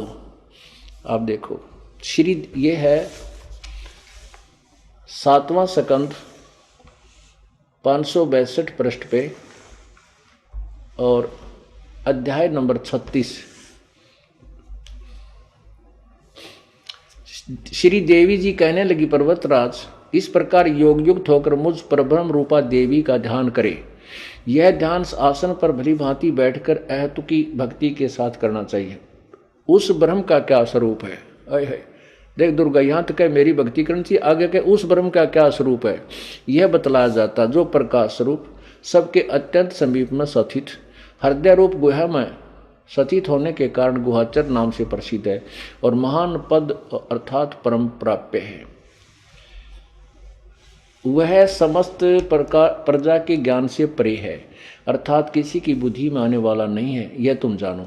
जो परम प्रकाश रूप है, जो सूक्ष्म से अत्यंत सूक्ष्म है, जिसमें संपूर्ण लोक और उन लोकों में भी निवास करने वाले प्राणी स्थित हैं, वह अक्षर ब्रह्म है।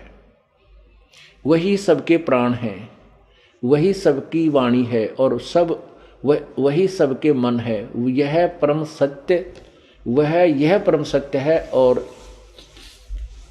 अमृत अविनाशी तत्व है। सौम्य उस वेदने योग लक्ष्य का तुम वेदन करो, मन लगाकर उसको तन में हो जाओ।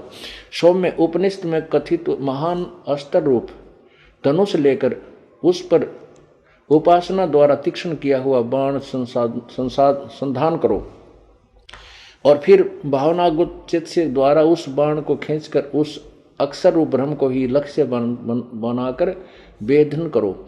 उस परम ओम धनुष एवं परवण माने ओम धनुष है, जीवात्मा बाण है और ब्रह्म को उसका लक्ष्य कहा जाता है। अब देखो यहां तो ये कह रही है वह अक्षर ब्रह्म है, अविनाशी परमात्मा।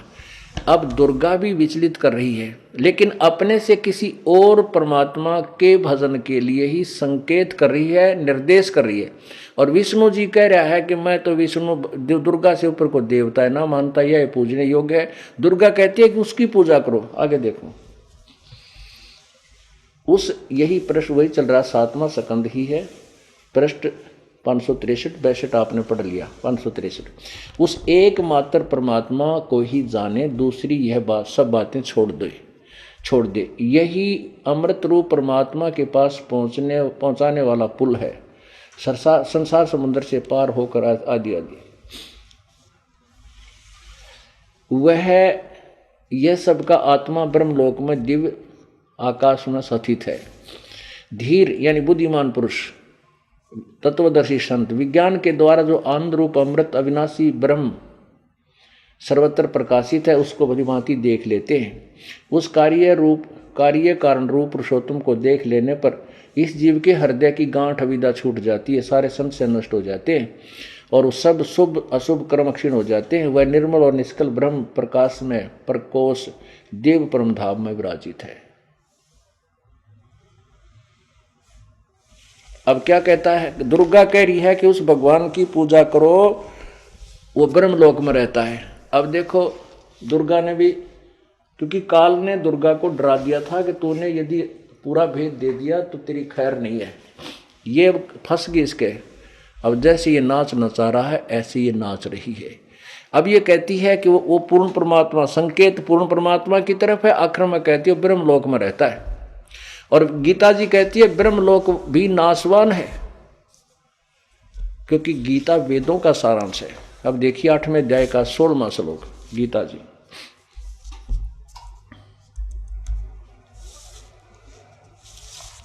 अब दुर्गा कहती है कि ब्रह्मलोक में रहता है वो परमात्मा, उसकी पूजा करो। और गीता जी कहती है ब्रह्मलोक तक भी नाशवान है। ये देखना 8वें अध्याय का 16वां श्लोक।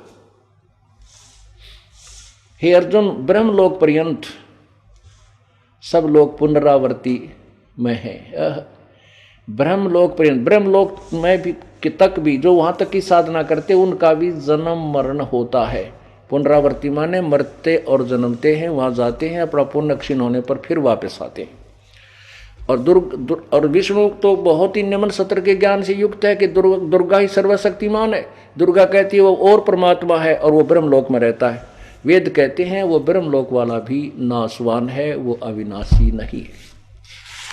और भगवान क्या कहते हैं? पीर पैगंबर कुतुब ओलिया सुरनर मुनिजन ज्ञानी, इत्या को तोरा ना पाया ये जमक बंधे प्राणी।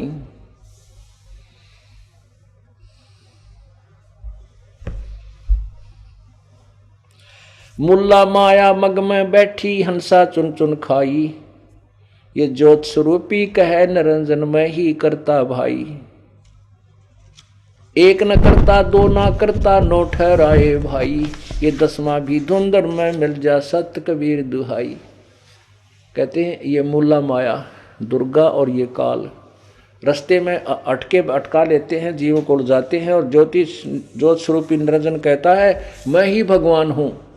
जैसे अभी शिव पुराण में आपने पढ़ा था कि मैं भगवान हूँ, कोई और भगवान नहीं है। परमात्मा कहते हैं ज्योत स्वरूपी कह निरंजन मैं ही करता भाई, एक न करता दो ना करता नौ ठहराए भाई, और 10वां भी धुंधर में मिल जा सत कबीर दुहाई। 9 अवतार हो चुके हैं, अब 10वां और होगा। श्री विष्णु, श्री कृष्ण, ये बराह आदि कहते हैं 9 लिए, परशुराम आदि कहते हैं, तो सारे गए अपने कर्म बिगाड़ के, और 10वां भी ऐसे ही अपने कर्म बिगाड़ कर नष्ट हो जाएगा। सत्य कबीर दोहाई, एक परमात्मा कबीर साहिब ही अविनाशी हैं। अब क्या बताते हैं, परमात्मा ने कहा माया आदि निरंजन भाई, अपने जाए अप खाई। ओए होए, ये दुर्गा और ज्योति निरंजन अपने आप पे जामा पे पैदा कर आप पे खा रहे हैं इनको। माया आदि निरंजन भाई, अपने जाए अप खाई। ब्रह्मा विष्णु महेश्वर चेला, ओहंग सोहंग का है खेला। सुन शिखर में धर्म अन्यायी, जिन शक्ति डायन मैल पठाई। ओए होए, ऊपर के लोक में कहते काल रहता है। एक ब्रह्मांड का चित्र देखिए, एक ब्रह्मांड, ये एक ब्रह्मांड का चित्र है, ये है एक ब्रह्मांड का चित्र, लघु चित्र। अब ये है एक ब्रह्मांड अंडे की शक्ल का। अब आइए यहां पर, यहां तो देखो ये पृथ्वी लोक है जहां हम बैठे हैं, ये पृथ्वी लोक है, ये पाताल लोक है, ये विष्णु, ये ब्रह्मा का लोक है, विष्णु जी का लोक है, ये विष्णु जी का लोक है, शिव का लोक है, और ये स्वर्ग है, और ये इंद्र का लोक है। ये है ब्रह्मलोक, ये ब्रह्मलोक है, इतना ये ब्रह्मलोक है। और यहां सुन शिखर में, इसके सबसे ऊपर ये अलग से इन्होंने बिल्कुल वो अलग स्थान रखा काल ने, ये 3 स्थान बना रखे हैं। ये सतोगुण युक्त, ये रजोगुण युक्त, रजोगुण प्रधान, ये तमोगुण प्रधान, ये सतोगुण प्रधान। सतोगुण प्रधान में ये स्वयं विष्णु रूप और में रहता है, दुर्गा को लक्ष्मी रूप में रखता है। और तमोगुण प्रधान क्षेत्र में स्वयं शिव रूप धारण कर लेता है और दुर्गा को पार्वती रूप बना लेता है। ये रजोगुण प्रधान क्षेत्र है, इसमें ये काल ब्रह्मा रूप धारण कर लेता है और स्वयं पार्वती को जो है सावित्री रूप में रखता है। कहते शिखर सुन में धर्म अन्यायी, ये धर्मराय, काल भी इसको धर्मराय भी कहते हैं। शिखर सुन में काल अन्यायी, जिन शक्ति डायन मैल पठाई। ये दुर्गा का अलग से स्थान है, जहाँ ब्रह्मा विष्णु महेश गए थे कि वो एक बहुत बड़ा समुद्र था, वहाँ एक सुंदर पलंग बिछा था, उस पर एक देवी थी, उसका अलग स्थान है। यहाँ से फिर ये अलग रूप धारण करके इन लोकों में घूमती रहती है। ये सारा कार्य यही संभाले है, ये गुप्त रहता है, ये किसी के सामने प्रकट अपने वास्तविक रूप में नहीं आता। ब्रह्मा विष्णु महेश रूप ही धारण करता है। तो यहाँ परमात्मा उसी के विषय में कहते हैं माया आदि निरंजन भाई, अपने जाए अप खाई। ब्रह्मा विष्णु महेश्वर चेला, सुन शिखर में धर्म अन्यायी, जिन शक्ति डायन मैल पठाई। होय होय, डायन कहा इस दुर्गा को कि ये काल का सहयोग दे रही है और अपने बच्चों को पैदा करके काल के मुंह में डाल रही है। लाख ग्रास नित उठ दूती, माया आद तकत की कुती। अब दुर्गा को लताड़ रही है परमात्मा कि उस लोक से आई थी, अब ये उससे विमुख होकर के अपने मेरी आत्माओं को दुखी करवा रही है, काल का सहयोग दे रही है। 1.25 लाख घड़ियां नित भंडे, हंसा उत्पत्ति पर ले डंडे। लाख ग्रास नित उठ दूती, कहते हैं 1 लाख यू काल रोज खाता है और 1.25 लाख यू उत्पन्न करता है। 1.25 लाख घड़ियां नित भांडे, ये भांडे माने शरीर। और हंसा उत्पत्ति पर ले डांडे, कि ये पुण्यात्मा जो भक्त आत्मा है, इनको जन्म और मृत्यु के दंड से दुखी किया जा रहा है। 1.25 लाख घड़ियां नित भांडे, हंसा उत्पत्ति पर ले डांडे। ये तीनों चेला बटपारी ही, सिरजे पुरुषा सिरजी नारी। ये तीनों चेला ब्रह्मा विष्णु महेश ये भी धोखेबाज हैं। कहते इन्होंने भी धोखा दे रखा जीव को और ये स्त्री पुरुष बना करके काल के मुंह में डाल रहे हैं। खोखापुर में जीव भुलाए, स्वप्न विष्ट बैकुंठ बनाए। ये अरहट का कुआ लोई, यागल बंजा है सब कोई। कीड़ी कुंजर और अवतारा, हर हर डोर बंधे कई बारा। अरब अलील इंद्र हैं भाई, हर हर डोर बंधे सब आई। कहते कोटे करता फिरता देखा, हर हर डोर कहूँ सुन लेखा। ये चतुर्भुजी भगवान कहावे, हर हर डोर बंधे सब आवे। यो है खोखापुर का कुआ, या में पड़ा सो निश्चय बुआ। परमात्मा कहते हैं ये ब्रह्मा विष्णु महेश, ये चतुर्भुजी भगवान कहावे, और ये भी जन्म मरण के चक्कर में चौकस जावे। पुण्यात्मा, जहाँ से सत्संग प्रारंभ हुआ था, परमात्मा कह रहे थे अलख निरंजन बड़ा बटपारा, तीन लोक जीव करत आहारा। ब्रह्मा विष्णु शिव नहीं बचाए, सकल खाए पुन धूर उड़ाए। ब्रह्मा विष्णु महेश को भी नहीं बख्शता, इनको भी खाता है जब इनका समय पूर्ण हो जाता है। जैसे कि ब्रह्मा जी की आयु है 100 वर्ष की। ब्रह्मा जी का एक दिन होता है 1008 चतुर्युग का, इतनी ही रात्रि होती है। एक चतुर्युग में 43,20,000 वर्ष होते हैं। ओहो, और 1,00,000, वैसे लमसम इसको 1,000 वर्ष मानते हैं।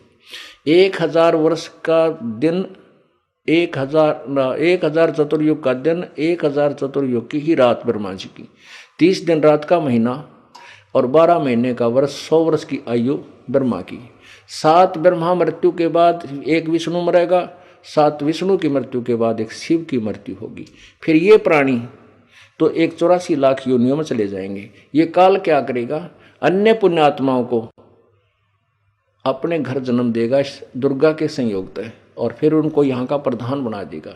पुण्य उनके ही पुण्य होंगे। जैसे अभी आपने शिव पुराण में पढ़ा कि ये दूत मैंने तुम्हारे को पद दिया है सतीति संहार और सती उत्पत्ति का, ये तुम्हारे तप से ही, तुमने तप किया, उस तप के प्रतिफल में मैंने तुम्हें यहाँ का प्रधान बना दिया। ये अपने दौरे इतना फटकड़ी भी लाता। तो परमात्मा हमें याद दिलाना चाहते, ये चतुर्भुजी भगवान कहावे, हर हट डोर बंधे सब आवे। जन्म मृत्यु के रहट वाले कुएं में ये ब्रह्मा विष्णु महेश भी फंसे हुए हैं। इसलिए परमात्मा कहते हैं हम बंदी छोड़ हमारा नामम, अजर अमर है अस्थिर ठामम। अमर करूं सतलोक पठाऊं, ताते बंदी छोड़ कहाऊं। बोलो सतगुरुदेव।